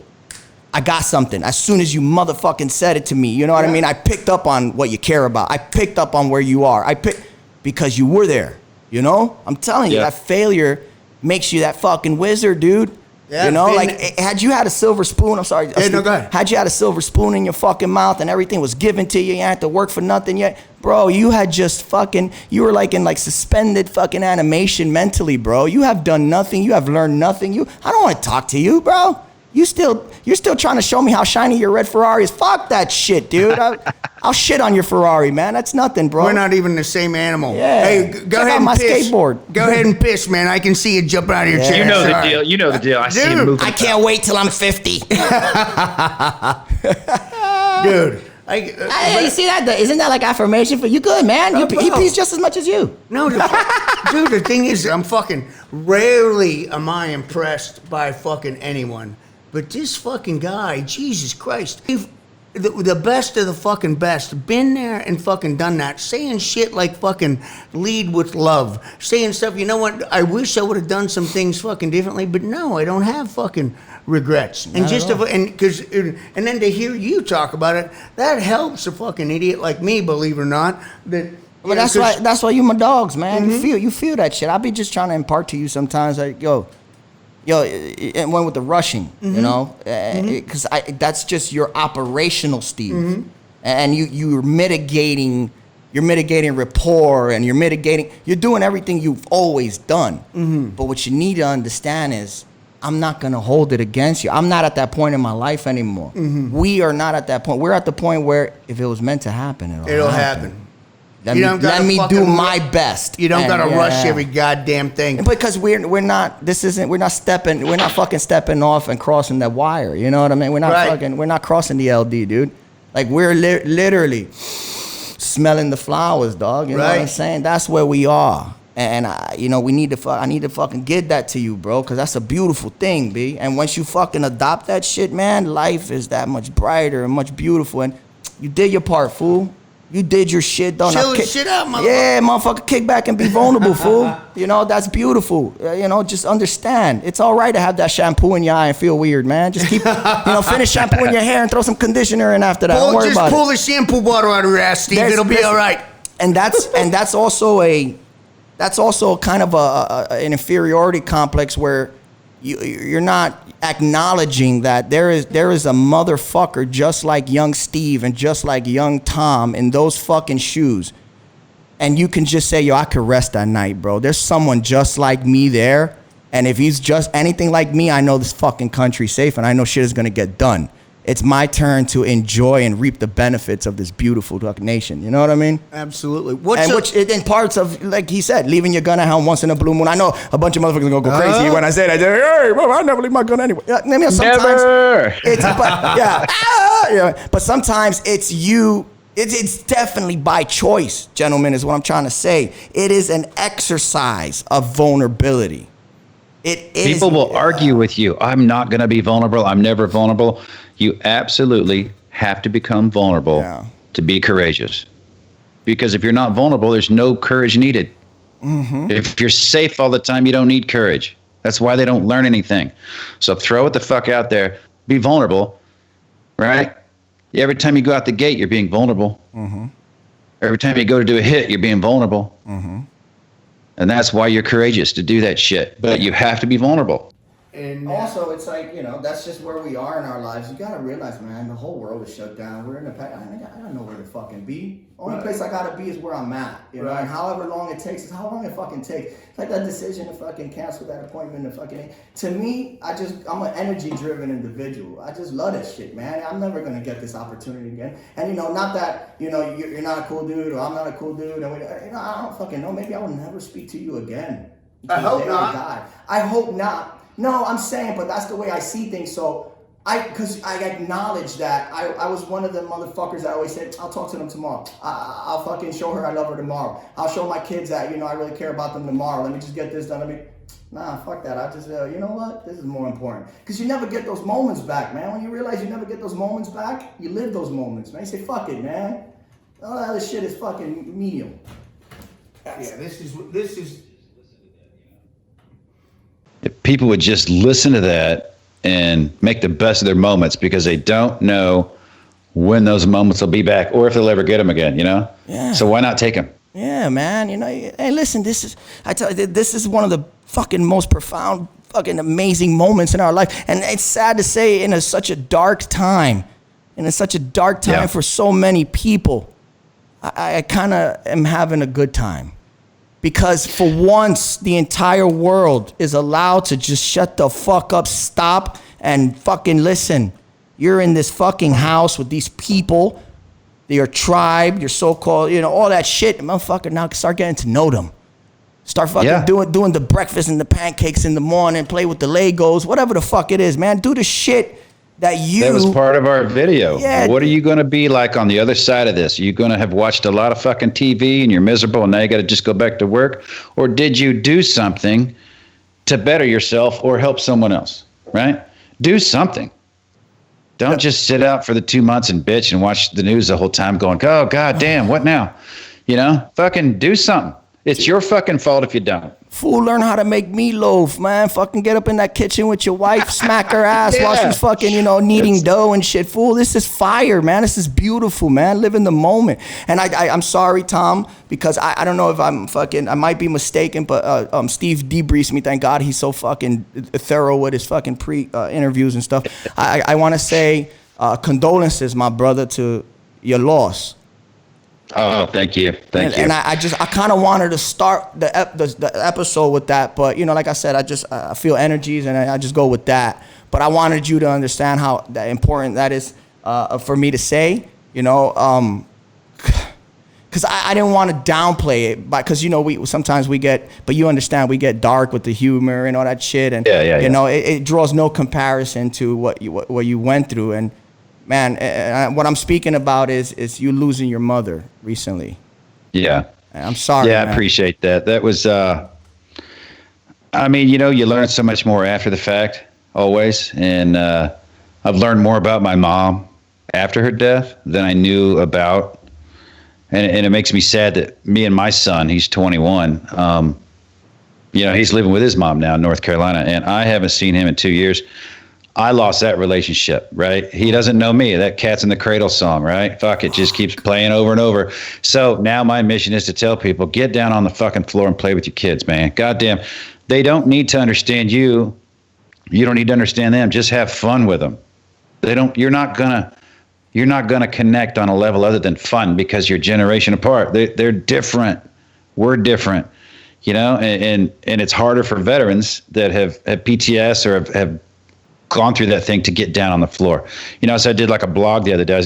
I don't do blogs. I sit down and start writing. And it was just get on the floor. I've screamed that so many times to people when I put them on the fucking floor in combat, yet I can't get on the floor with my kids and connect. So it was all about how I'm doing that now. I'm just listening. The kids don't talk much, man. How was school? Good. You force those stupid same questions. Yeah. Good. Okay. What'd you learn? Stuff.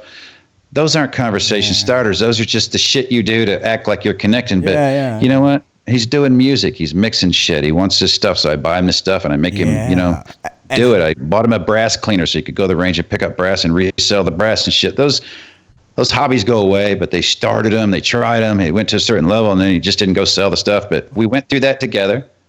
This music things together. We're going to build a deck together this week. I have to do it. Whether he wants to do it or not, I have to connect. It's hard, but you know what? While you're doing something, that's the mission. You'll start to talk. That's the purpose. That's your fucking purpose. That is your mission. You need to recognize that. You're done being daddy for the world, for the U.S. You're done being daddy for that. Now, be daddy. And it's funny you said that, man. I have an older daughter. She's 18. And she's in college, and what hurts the most is to know that she is an individual that can exercise freedom, which, I put off as an excuse for a long time until it dawned on me, but she chooses not to call me. And that's because, that hurts me the most because I feel like what made us estranged to me in my fucking world was a selfless act. Right. And I, when I get into it, it's just like, oh man, how unappreciative or how, but at the end of the day, if you are that individual that did all those things and did it with selflessness, and you don't need the praise, you don't need the acknowledgement. In fact, you are the bigger individual, the person that is exclusively privy to the other side of life and humanity. And you need to know that you need to step outside your ego. And like you said, let me, on my own initiative and accord, see what the fuck this kid needs to record music, a mixer, and I'll go, let me go to Sam Ash and talk to one of these guys. Hey, what does he need? What? And so when you bring it to him, like, fuck, my dad sees it. He cares. Oh, shit. And not only that, you didn't go up to him like, hey, kid, I'm going to buy you a mixer one day. No, fuck that. You buy the shit and you bring it to him. That's better.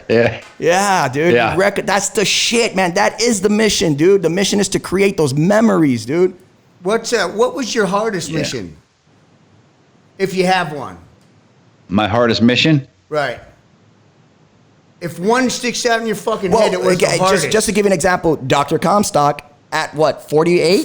47. 47 told us he was in a motherfucking ambush at 47 and said, yo, I don't want to do this anymore. It's bullshit. You know what I'm saying? And he, in that split second, because that's how we think, he said to himself, if I make it off this motherfucking X, I'm never going to be in it again. Yeah, I swear to God, I'll never do it again. No, but then your bro calls in and be like, yeah, fuck yeah, how much? Yeah, I'm in. Exactly. What's the daily rate? Yeah, you act like you care about the money, but you just really want to fucking put on your gear again. Exactly. This should smell good. I love that smell of sweat and gunpowder. And mothballs. What is this, canvas? Oh, yeah.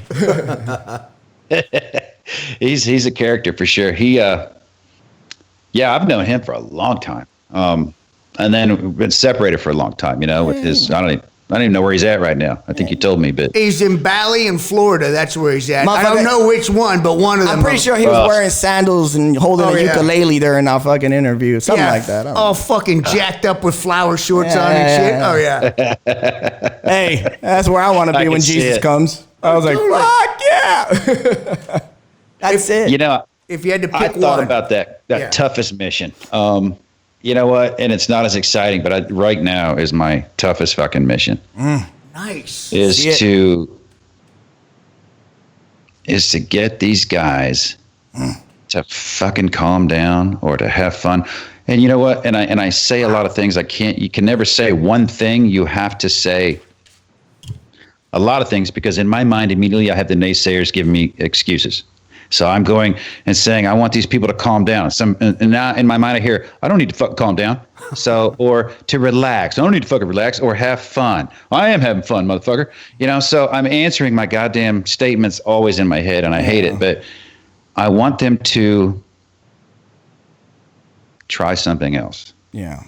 Definition Try of insanity. something different that makes you feel good.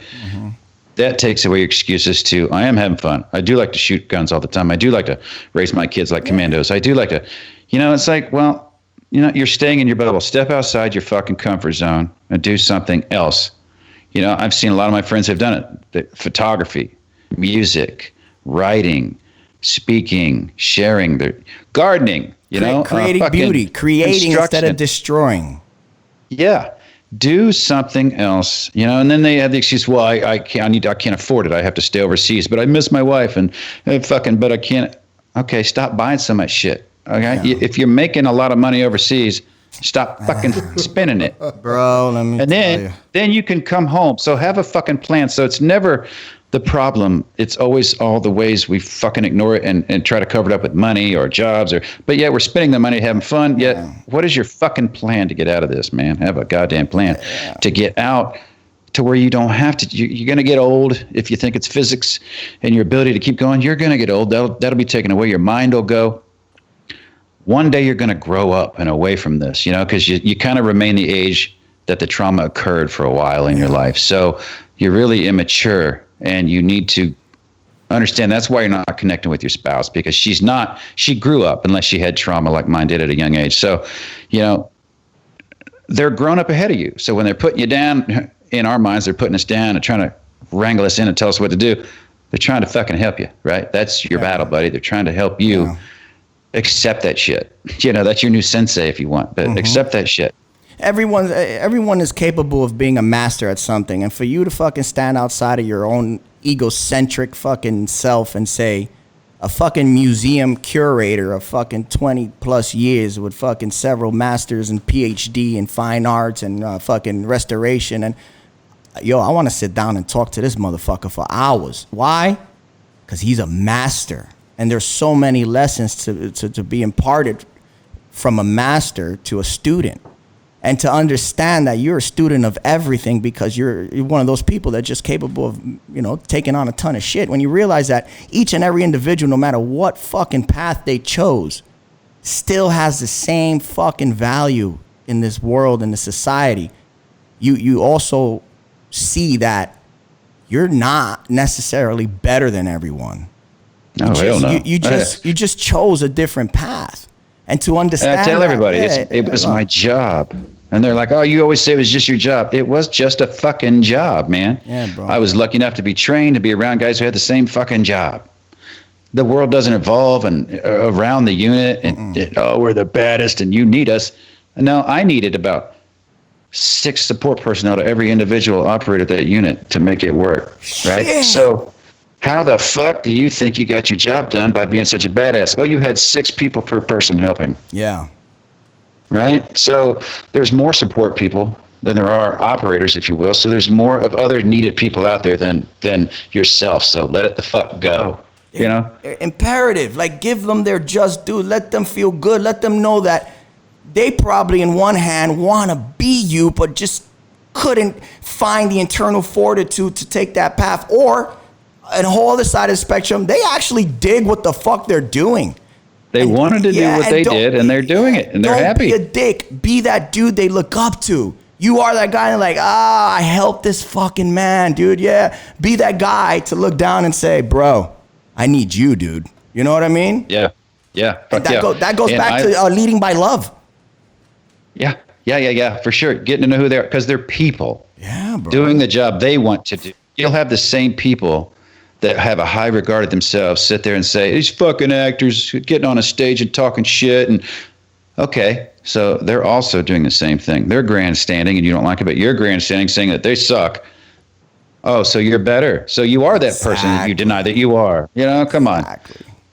Look inward, look inward, man. To see a fucking killer with souls under his belt stand up at the Alvin Ailey fucking dance studio and clap when he was moved emotionally and not care what people say. Or like, for me, an example, I would do some interior decorating, follow feng shui, color concepts and contrasting colors, tertiary, secondary. Like, I know it. I know better. I'm going to do better. I'm capable of it and I enjoy it. I'll be damned if I allow someone to, not allow, but I allow someone that'll call that gay to move me. It's their prerogative. Right. Yeah, I see where you are in life. You can call it gay. Yeah, it's fucking gay. Oh, yeah, you don't need to do it. Yeah. I did need to do this. I need to do everything I do 1,000%. Because like Steve says, how you do anything is how you do everything. And once you understand that, and you understand that even rolling up your fucking cables and organizing them shits, man, it shows people where you are in life, dude. It shows that you care about the little things, man. And to do that, man, that's acknowledgement that you're just a part of this world. You're not this world. You know what I mean? Right. I mean, this world is so big. We occupy less than a half a meter on this fucking planet. No one individual, is better than anything. And then I hear, well, not one person can make a difference. All right, well, this virus started with one person. All right, but we'll go elsewhere. All right, one person can make a difference. It can be good and bad. But I tell these people, what is your why? If you fucking know the why, to anything. You talked about, homosexuality or people who are afraid of gays or make fun of gays or don't understand it. You were taught that, number one. Yeah. You were taught that shit. And now you're perpetuating it. Why? Exactly. Why are you saying what you're saying? Well, but why? Further, deeper. Is that your personal belief or is that just what someone's told you and that hasn't quite passed in your neighborhood yet or in your family line yet to get past yourself and to judge other motherfuckers for what they do, right? You were taught to judge people because you were told you were the best or you should be better or, don't like black people because of why? Why do you have a racial issue, a sexual orientation issue in life? It's because of fear. Right? You're afraid of what you don't understand. It's not your jam, so you're freaked out by it. But you were taught that shit. Yeah. Dig deep and ask yourself, why?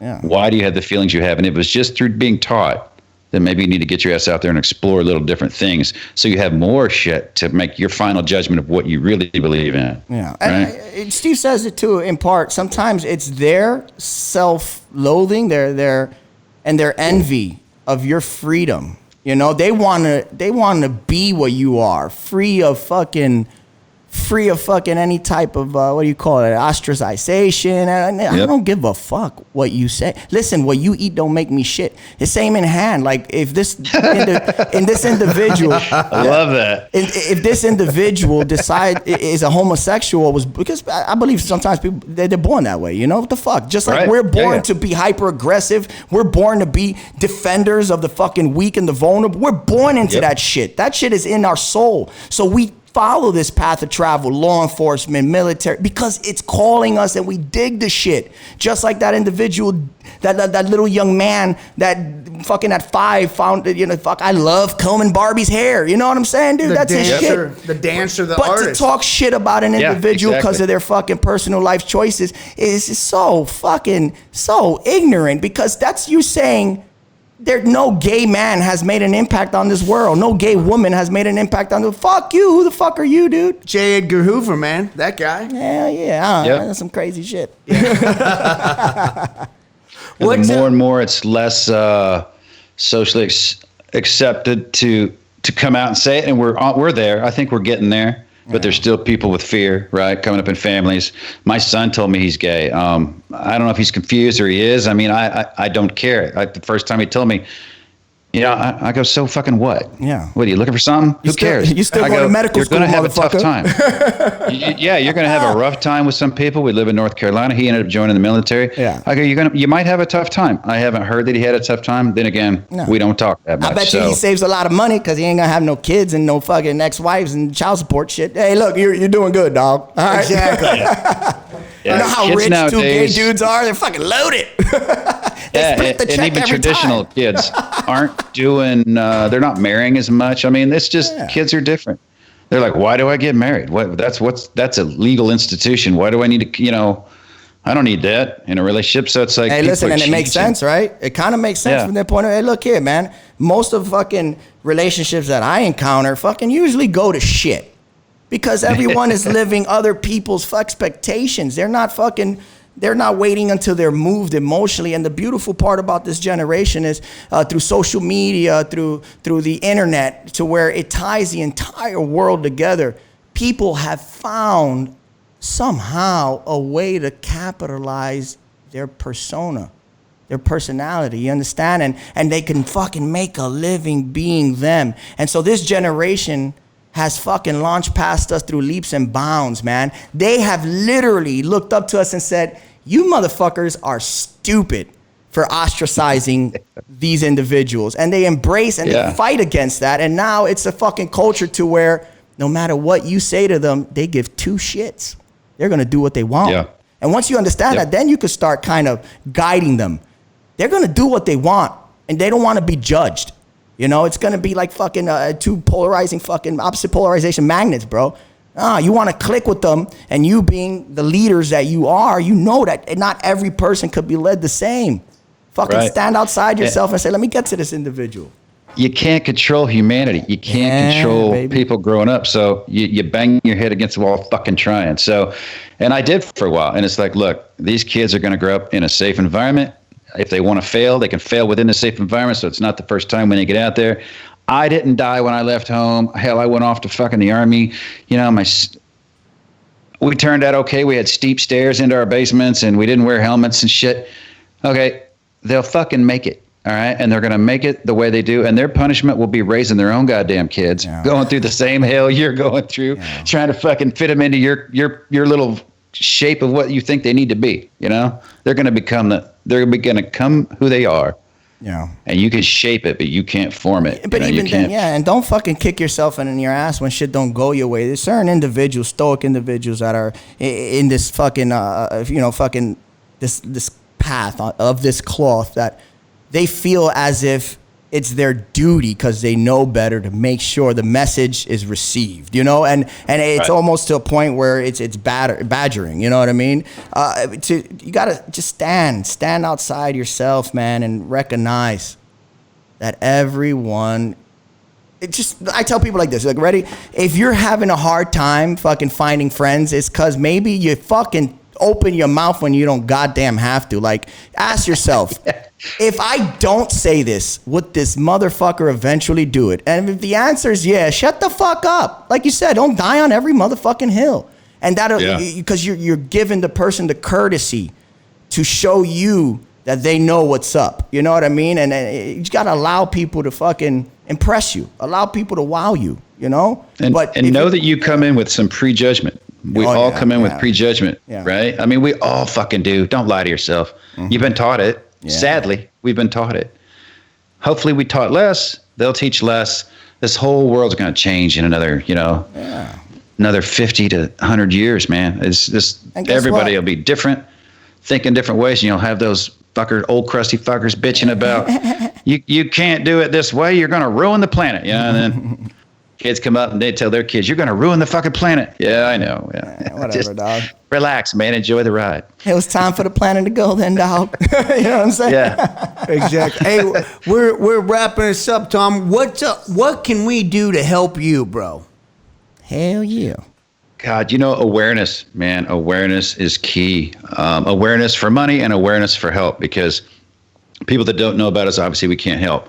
People that don't hear about us a lot don't think that it's acceptable, right? If you only hear things a couple of times, then you stray away from it. If you hear it from everybody else, the dance floor is filling up, right? You're going to get out on the fucking dance floor. So we wanted to be first on the dance floor, throwing our shit out there, throwing out how hard it is, but also throwing out a path out of it, right? Yeah. So fucking join us on the dance floor. So we need awareness for that. And then we need awareness for those who have the funding to donate for us if they can. It takes money to run this shit. Yeah. We have some generous donors. Good. But we're at some crazy times right now where businesses are getting hurt. So I don't know how long that generosity lasts from those big donors that allow us to operate. So we always ask for money, or we always ask for, buy the book. It'll help you and it helps us. The money goes to the foundation. My wife's got a book coming out for the wives. Nice. Right? This is the shit I went through, and it'll be done in July and then probably out by fall. That book will be what my book was to help people. That book will be to help the spouses and to help the families with here's how the fuck we made it through this shit, We didn't have that shit, man. We learned everything the hard way, Yeah. And my wife, we had that hard conversation. Like, I don't want to write a book. My friends are going to fucking hate me. They're going to call me a Navy SEAL, make fun of me, right? Oh, well, you Navy SEAL, write a book? I'm like, motherfucker, really? What's the book about? Like, I don't know. And I'm like, exactly. So here's what the book's about. Yeah. And they'll crack on you before reading the fucking book. They'll talk shit before reading the book. Exactly. Yeah. And I never wanted the book to be about me. Like, look at me. It was about, here's what I went through. And then here's how it fucked me up. And here's what I did to get out. And here's what we're doing. And so it was marketing for me for the foundation of the same name, right? To get people. And it's worked. It's helped people. It's driven them to the foundation. We've got them help. We've got them through the retreats. Again, we're pushing for online content. We were doing it anyway, but now we're doing it double speed because of what's going on. And well, that's your message. You want to reach the younger generation. And if that's the mission, well, you got to fucking go about it the most proficient way possible. That means you got to step down from your fucking perch and say, goddamn, I got to get in the weeds again, but in this industry now. You got to learn the fucking TikTok, the fucking Instagram, whatever it is. Because I know, right? You're a fucking professional. And you understand you have to relate the information to the audience. You can't force people to come to you, dude. Fuck that. That's the key part for helping guys who are lost too, is you don't need retrained. You don't need really counseling per se, but you need to readjust and acquire your new mission. And you have the skills to break that down, however you need to do it, and be successful at it, right? So use the skills you were taught in your service. Use it in a different direction. You already have those skills. Yeah. It just seems different, right? They might call it something else, but you're a planner, you're an organizer, you're a leader. Fucking get down, start planning, start organizing the shit you need, and then lead people through it. And I finally got that done. And, my wife beat me up about the head about getting that done and getting the foundation going. And you know what? We kicked at it for 2 years on our own, all of our own money. Yep. And finally this year, got donors, got the book out. Good. And we're helping a lot of people. And that's exactly why, we did it. We wanted to help a lot of people. I asked this question, and I know it's kind of taboo, but I ask it because why the fuck not? What's the dollar amount goal, or what dollar amount you feel, and I'm not talking about from an individual donor, like what do you want your cash flow account for this endeavor to look like? Like, what is it going to take? Have you thought about that? Have you and your wife sat down and say, if we are operating at this monetary number yearly, this is we're going to accomplish what we want? Right now, we were at 1.2 million a year by having 6 retreats a year. Beautiful. With the speaking engagements in the between. No, 6 to 8 a year with the speaking engagements in between, along with the cost of developing the online content. Right now, we're projecting to be way ahead at the end of this year because we're not running these fucking retreats. So, we're not running the retreats. So we're dumping that money into online stuff. Adapting and overcoming. That's what we do, right? And that is what we want people to do. It's hard. Shut up. Adapt and overcome like you always did, man. It's hard, right? So I whine for a bit, right? And y'all told me to shut up. So now it's my turn. Shut up and get fucking past it, right? Rub some dirt on it, keep going. So we're winners, right? When we do this shit like this, we're just winners. No matter what we fucking try, we'll win. Awesome. And that's the allsecurefoundation.org, right? Yes, allsecurefoundation.org. We're on Instagram at allsecurefoundation and Facebook at allsecurefoundation. And we just released a video. Guys like Jack Osborne, Max Martini, Tony La Russa, Brad Thomas from Silence and Light, myself, some SEALs, Jason Redman, some other cats, all got together. We couldn't put everybody on this video. It's like 12 minutes long. And we know it's long, but watch it. It's broken up beautifully. It's an uplifting message to show everybody that we're all the fucking same, no matter where we are in the world, no matter what we're doing. And it's a stressful time. We'll make it through, man. And we hope it helps a lot of people, but we want people to share that video and get it out as well. We're going to do it on our fucking platforms, so bro. beautiful. Well, if you don't mind, if you give us the permission, I wouldn't mind sharing. Oh, absolutely. It. Thank you. Share the shit out of it. I wanted to go. Man, I mean, we did it. We posted it yesterday afternoon. I think we're at 5,000 views, and my wife's stressing the fuck out. Like, that's good. My wife, man, she's a perfectionist. So I try to calm her down. Like, no, it's good. Don't calm her down. You need that shit too. Let her go. That's a driving force. Do you think they hate the video? I suck at my job. I'm like, welcome. Yeah. Welcome to leadership where you always doubt yourself and you never think you're good enough. Well, and that's what pushes you to do better. Internally, like, fuck, why would I be satisfied at my first run on anything? Dumb. Right. You know what I mean? We have all the tools and the mannerisms and demeanor required to adapt and deal with any goddamn circumstance whatsoever. But you can't be afraid to do the shit. You got to remove your fucking... You're carrying of the other individuals' perceptions, man. Fuck them. You are a leader. And to be a leader, it goes in hand with being a trailblazer. And to be a trailblazer, you're going to get fucking caught up in some fucked up thorn bushes in a swamp. But guess what? Ain't nobody else went that motherfucking way. And then once you clear that fucking brush, the real fucking pipe eaters could fucking follow there on after. You dig? You got to be willing to break brush. And to be willing to break brush is to not give a fuck. Because you know better and you know your intentions are beautiful. Exactly. You know, and I said the same thing for a long time, and I just shifted the message delivery. I used to say, I don't give a fuck about what other people think about me. You shouldn't give a fuck about what other people think about you. And I say the same thing now, but I changed the delivery of choose who you choose who you want to shine your light on. What you focus on becomes your reality, right? If I focus on those naysayers, I'm going to believe that shit. If I focus on, it's like watching Fox and CNN. You get two different news streams because of the political. I'm not a political guy, right? I gravitate in a certain area in the middle on my side, just like my wife is on her side in the middle. Common sense motherfuckers, right? Mm-hmm. The crazies are on TV screaming at each other. They're on both sides. They're performers. Exactly. These motherfuckers are wearing a fucking ton of makeup. This is not our first election year. It's not our first election year where everybody says whatever the fuck they want you to hear and everything's turned political to try to get votes. Reconsider your debates and your conversations online, man. Get to the real point. And what do you really believe in? What is your real values, man? It's just, and going crazy shouldn't be one of them. Going crazy on people. It doesn't work out. No. And so, just so you know, every show from now on, we're going to put out about the All Secure Foundation. Hell yeah, that's just how we do, dog. Every single fucking one. That's fucking awesome. We're going to do it for you, listen to the day we motherfucking die. Because, exactly.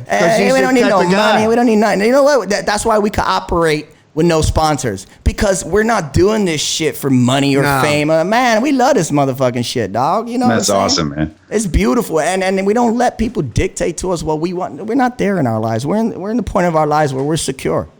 Jason and I sit down and fucking figure it out, and that's how we take action on it. And also, and we're going to wrap this up. What would you like to leave the audience with? And believe it or not, our audience is everything from fucking hardcore left-wing liberal female attorneys to guys that are fucking listening to us downrange right now, believe it or not. So what would you like to put out to the fucking planet is if you had to pick maybe one solid message, what would it be? Be fucking kind to each other. If you start with that, everything else can fall into place. But the second you don't start with that, you just everything's a struggle. Yeah. Right? Lose judgment. You know, that message doesn't really come as the foundation message because we do something totally different. But you know what? My personal message to people is lose the judgment, man, and be kind to each other because you feel a lot better, man. I promise you feel a lot better. Accept it all, man. Wow. Accept it all. You know, I just wanted to say to your last statement, I say, because people say, you know, just don't give a fuck about what no one says. It's not that simple. Don't give a fuck about what anyone says that doesn't give a fuck about you. But the people that care about you and love you, listen first. Because if you think about it, we all want to be accepted, right? We all want to be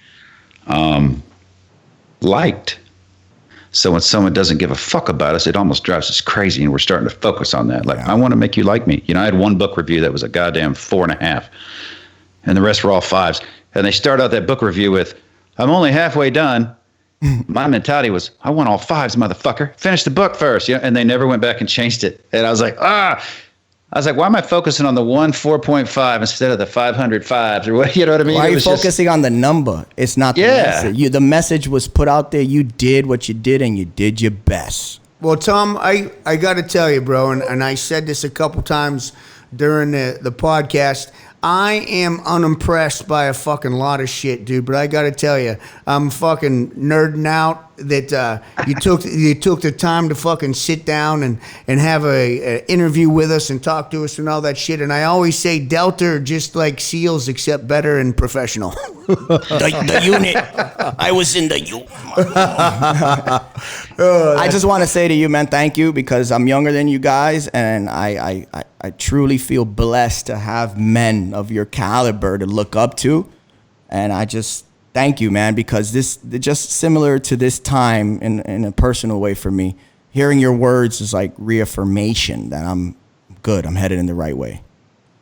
Thank you, bro. I appreciate it, guys. I love both your energy, man. I listened to your half of your podcast, and I'm gonna finish that one, man. And your story's great, and I love the thought process you guys have. I mean, it proves to me that when you talk to people long enough, you get to know each other. Yeah. Your perception changes instantly, right? I mean, you always get a first impression of people, and don't let that fucking drive you, man, because you got to get to know that person. Mm-hmm. Just as a leader has to get to know the people that work for them or they work with, so you can know why they're having a bad day at work versus fucking you're slacking off, goddammit. Well, how about, hey, man, are you all right? Right? Different ways to get the same answer. You'll know why they're fucking off if you understand that they're all right. Yeah, it was another reason we don't get fucking tight or fucking wrapped around the axle. I say tight in the fucking hood way and shit. Gotcha. Yeah, because we have this whole tight. You're tight where? What's going on? I'm angry, motherfucker. You get tight or wrapped around the axle. As to the individuals that choose to like ghost us or say they're coming on and don't come on, the way I see it is they're not ready to get on this fucking frequency. And it's cool. They will be at some point. For this video project for some people that were I was impressed with, and just got ghosted. I'm thinking, it's not my shit. Yeah. And they're just not in that space. They're not in that space. Yeah. They're not ready to be selfless, Yep. Yeah. Fuck yeah. Thank you, Tom. You're a bad motherfucker, man. Dude. Thank you. Bro. Thanks, guys. Got nothing but fucking love and respect for you, bro. Facts, brother. Anytime you need anything we can do for you, please reach out, man. You got our digits. We're not hard to find, and we got nothing but good things for you, bro. So wish you every success, you and your lovely wife and family and all that good shit. So we're going to be singing you out every podcast. And if there's anything we can do, man, please don't fucking hesitate. We'll do Reach out. We'll do it, man. Whatever we can do. And I know it's like when we fucking Mitch, right? He sponsors us, Mitch Aguiar. It's like you said, I had my little preconceived fucking, notion and shit as to what. And I'm over here, he probably wants to, spread the message of his, that motherfucker got 100,000+ followers, makes a ungodly amount of money monthly. He don't need us. He fucks with us. That shit was so profound, bro. Yeah. That shit just fucked my world up. I was like, man, I'm about a bitch, bro. How could I even? Man, let me tell you. And that's what man, let me tell you, God bless all you men that are just that fucking beacon of light for dudes like us that just came out this shit. You know what I mean? That's fire. That's good shit. Yeah. God bless you and your family, Tom. You take good care, and thank you again for coming on, man. We appreciate you big time. Thank you, brother. Thanks, guys. Never fail to reach out if you need to, man. I appreciate it. Hey. Anytime for anything. We sure will. We will. And shoot me your addresses, all right? No, yes, I will. We'll text them to you for sure. Yeah, all right. Cool, man. All right, brother. You take good Thanks, care of guys. yourself. Thank you. You too. Have a good one, man. You too. God, I got to tell you. That was dude, fucking 2 years of fucking SOF Bad Monkey, motherfucker. Oh, 2 shit. years. And we got the fucking one of the hardest fucking pipe hitting motherfuckers ever to walk the face of our earth. Getting on here, getting up to take a fucking piss while we're fucking recording, telling us to wait, and took an hour and 45 minutes off of his fucking schedule to stay and record with us. God damn. Bro. That I totally fucking forgot. It's our anniversary episode. Mm-hmm. I forgot, Steve. Anniversary episode. And that's even sweeter because Hey, dude, here we are on a fucking security contract. You put the whole goddamn studio together by yourself primarily. sir. I help move some heavy shit, but that's my skill set at this point in time. My forte is doing much with nothing. Yes, dude. And we have completely fucking killed it. In comparison to where we were last night when we stepped in this fucking house, now look at us. Bro, you fucking crushed it on that episode.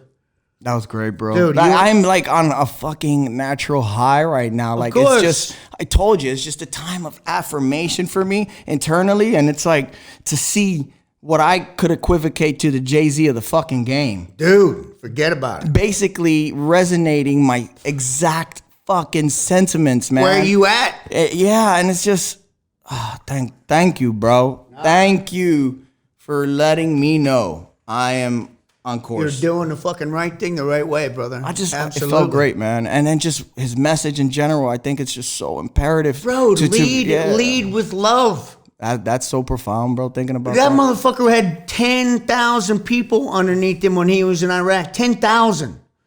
And he's a fucking command sergeant major fucking Delta, and he's leading all these fucking hard dicks during fucking combat. 10,000 motherfuckers. Wow. And that guy's on our fucking wavelength, supporters of us, fucking fans of us, and when we're recording, he feels comfortable enough to take care of his world and then come back. Hey, listen, bro, we're blessed, man, because you know, oh my God. At the end of the day, it's not pushing any issue, not pushing an agenda, not going against the grain, listen. Oh, no, I got to disagree with you a little bit because when we're some against the grain going mothers. Oh, well, when it's the right thing to do. Yeah. When it's time for that fucking buzz cut, best believe, chopping that shit down. You know, but what I'm saying is I'm not intentionally, going against grain. Like, it's not for. There ain't no agenda. Yeah, there's no fucking hit line and, I'm on the fucking, current affairs and I want to jump on. You know why? Why would you want to badger shit that it's already badgered? Like, that's some follower shit, dude. That fire don't need no gasoline. We're good. And to be a leader, there's you don't have to go out of your way to be what you are. You know what I'm saying? Yeah. Just understand, bro. Let your fucking what you know better. That sense that we rarely tap into. Let that shit drive the bus every now and then. Be where you at, bitch. Be where you at. That's all I was saying during this whole thing, man. Everybody forgets. We literally, like, the world has given us an excuse, dude. We literally have nowhere to motherfucking be. So now you're starting to learn. Okay, you know what I equivocated to? What's that? You know that drill where, you're on the line, you're doing a pistol course and shit. Right. And you're on the line and the instructor comes behind you and manipulates your fucking magazine. And either fucking, puts a snap cap in there or whatever. You don't fucking know. Right. But he wants to see how you, drive your mechanics, and more so, he wants to see your indiscretions. Right. Because when you're anticipating the weapons going off, you're jerking or you're flinching, you see that when that fucking pin drops and you're bracing for the fucking recoil. Yeah. And that's what I equivocated to. That's a reset, bitch. It's a fucking reset, dude. Yeah, totally. Well, no, the planets. Well, we just like we talked to Tommy last night and fucking PI. Don't leave your house or you'll be shot. That's in PI, dude. Yeah. Don't leave your house or you'll be shot. God damn. And then he was telling us they're eating literally out of canned food now. Nothing is open. Like, we are super fucking pampered. And then it's so crazy because at one point Tommy asked, how's it getting so bad out there? I like doing accents and shit. And he laughs like this. No, dude, you're great at that. Yeah. Like when you're doing commercials and shit, and you're I don't know what to call it now, but what's it called when you fucking not a mimicry, but impersonations. Yeah, you're good at impersonations. Keep that shit up. Well, but at the end of the day, to me, I'm a student of communication. You are. I'm trying to send a message, so I'm going to think of the best way for that individual I'm trying to send a message to receive it. Right. So if I at some point have to make them feel comfortable, then, I would do some retarded, like fucking try to, and I do it subconsciously. Like, I'll pick up an accent. And next thing you know, I'm like, yeah, man, wagwan sa. You know what I mean? Whatever. Right. Whatever it takes. I guess that's why I could blend. I gotta be from the hood to the boardroom, motherfucker. Whatever it takes. But my thing is, fuck it. I know better, I'm gonna do better. So if I know what a certain musician's name is. I'm not gonna pretend I don't because I think it's cool. I'm like, I don't know, Justin Baver, what is it? You first off, you're fucking lying. Right. Everyone knows Justin Bieber, bitch. You know what I'm saying? Like it's okay. It's okay not to show your ignorance. Right. In other words, I think this whole episode is be fucking comfortable with who you are, and do that is to love yourself, right? Appreciate yourself. And if you find yourself passing judgment on others, you have to understand that comes from a place of self-hatred. Yeah, it all comes from you. Yeah. Totally. You want to fucking make the world what you wanted to make it. That's like if an old lady fucking cuts you off on a freeway and she didn't put her turn signals on. And you're mad. Yeah, and you're mad and you start trying to fucking, scare her and shit like it. Literally, you just, what? You want to teach her that you can teach her a lesson? You want to teach her a lesson. She wants to, you gotta use your turn signal. She's fucking 80, bitch. You ain't gonna teach her nothing. What you're gonna do is you're gonna fucking hype up the statistical probability of you getting into an accident and dying for what? A turn signal. You see what I'm saying? I hear you. I love it, man. And it's so important to say. And I fucking love that Tom, the Jay-Z of the game, just fucking reiterated what needs to occur after the job is done. Totally. Like he just said, it's a fucking job, man. Exactly. You are who you are. That job wasn't you. Right. Fucking being militant and fucking a hyper disciplinarian to your family. It's not that, you don't have to do that. Yeah. It's just you understand. You have access to certain tools. Access to psychological studies that have somehow been converted into fucking ritual and fucking, routine. All this shit is a derivative of that. Of fucking just experts fucking corroborating how to turn a billion fucking motherfuckers into the same thing. Right.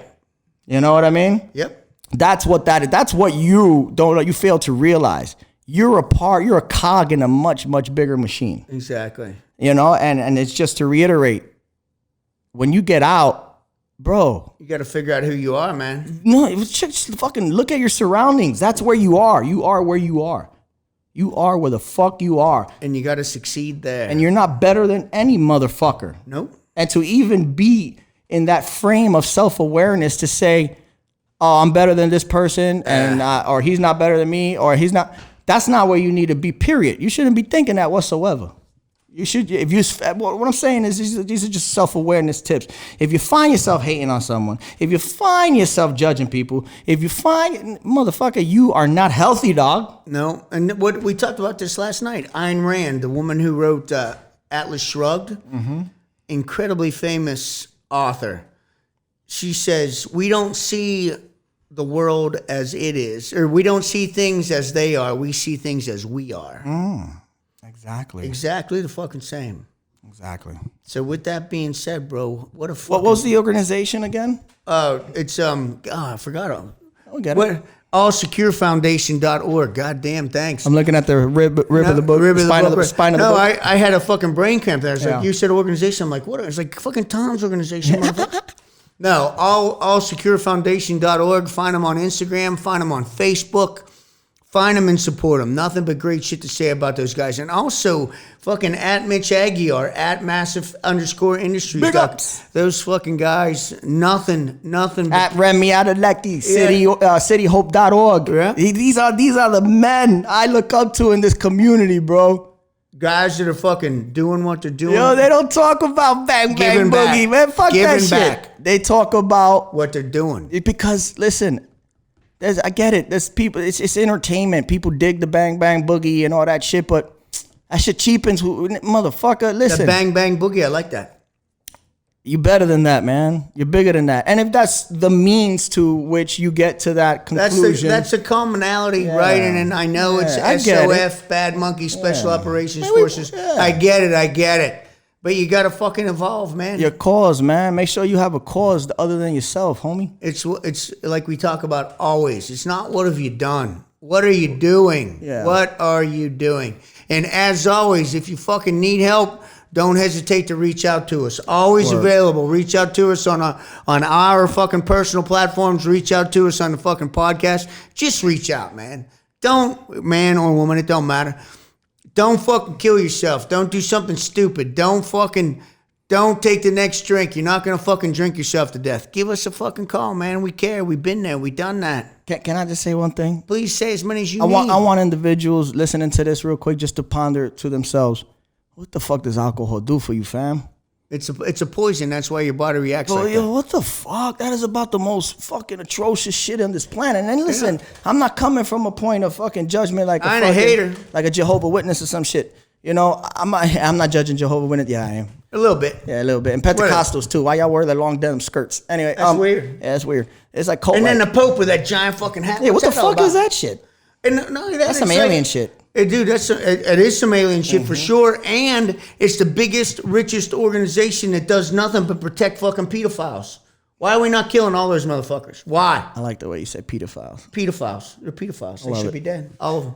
You hurt a woman or a kid, you need a bullet in your fucking brain. Fuck Yeah. you. Yeah, don't be a hater, dog. Yeah. Who, me? Oh, No, not you, fool. I'm talking about pedophiles. Pedophiles, I hate them. I'll kill every pedophiles and rapists should be dead. You'd be dead as fried chicken. That is fucking fried chicken.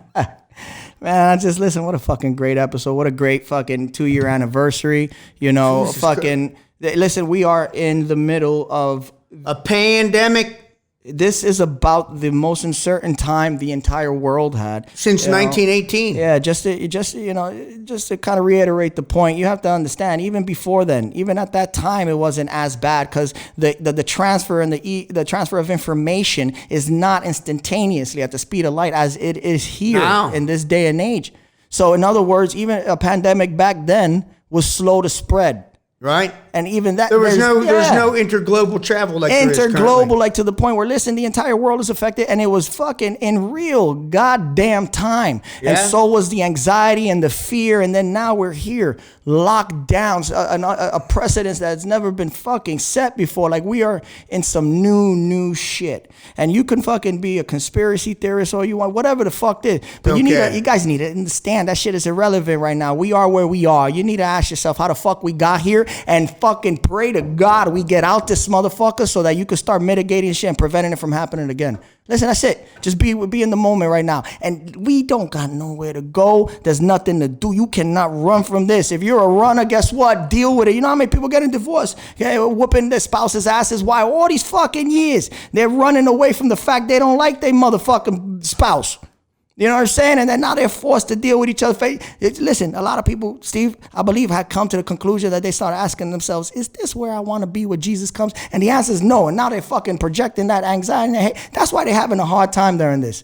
But everybody that's in a good space, I'm telling you, I've not met one motherfucker in my circle that say, I can't do that. No, they're like, man, me and my kid built some fucking Lego Death Star. That shit took 3 days. Yeah, I did some shit with the kids.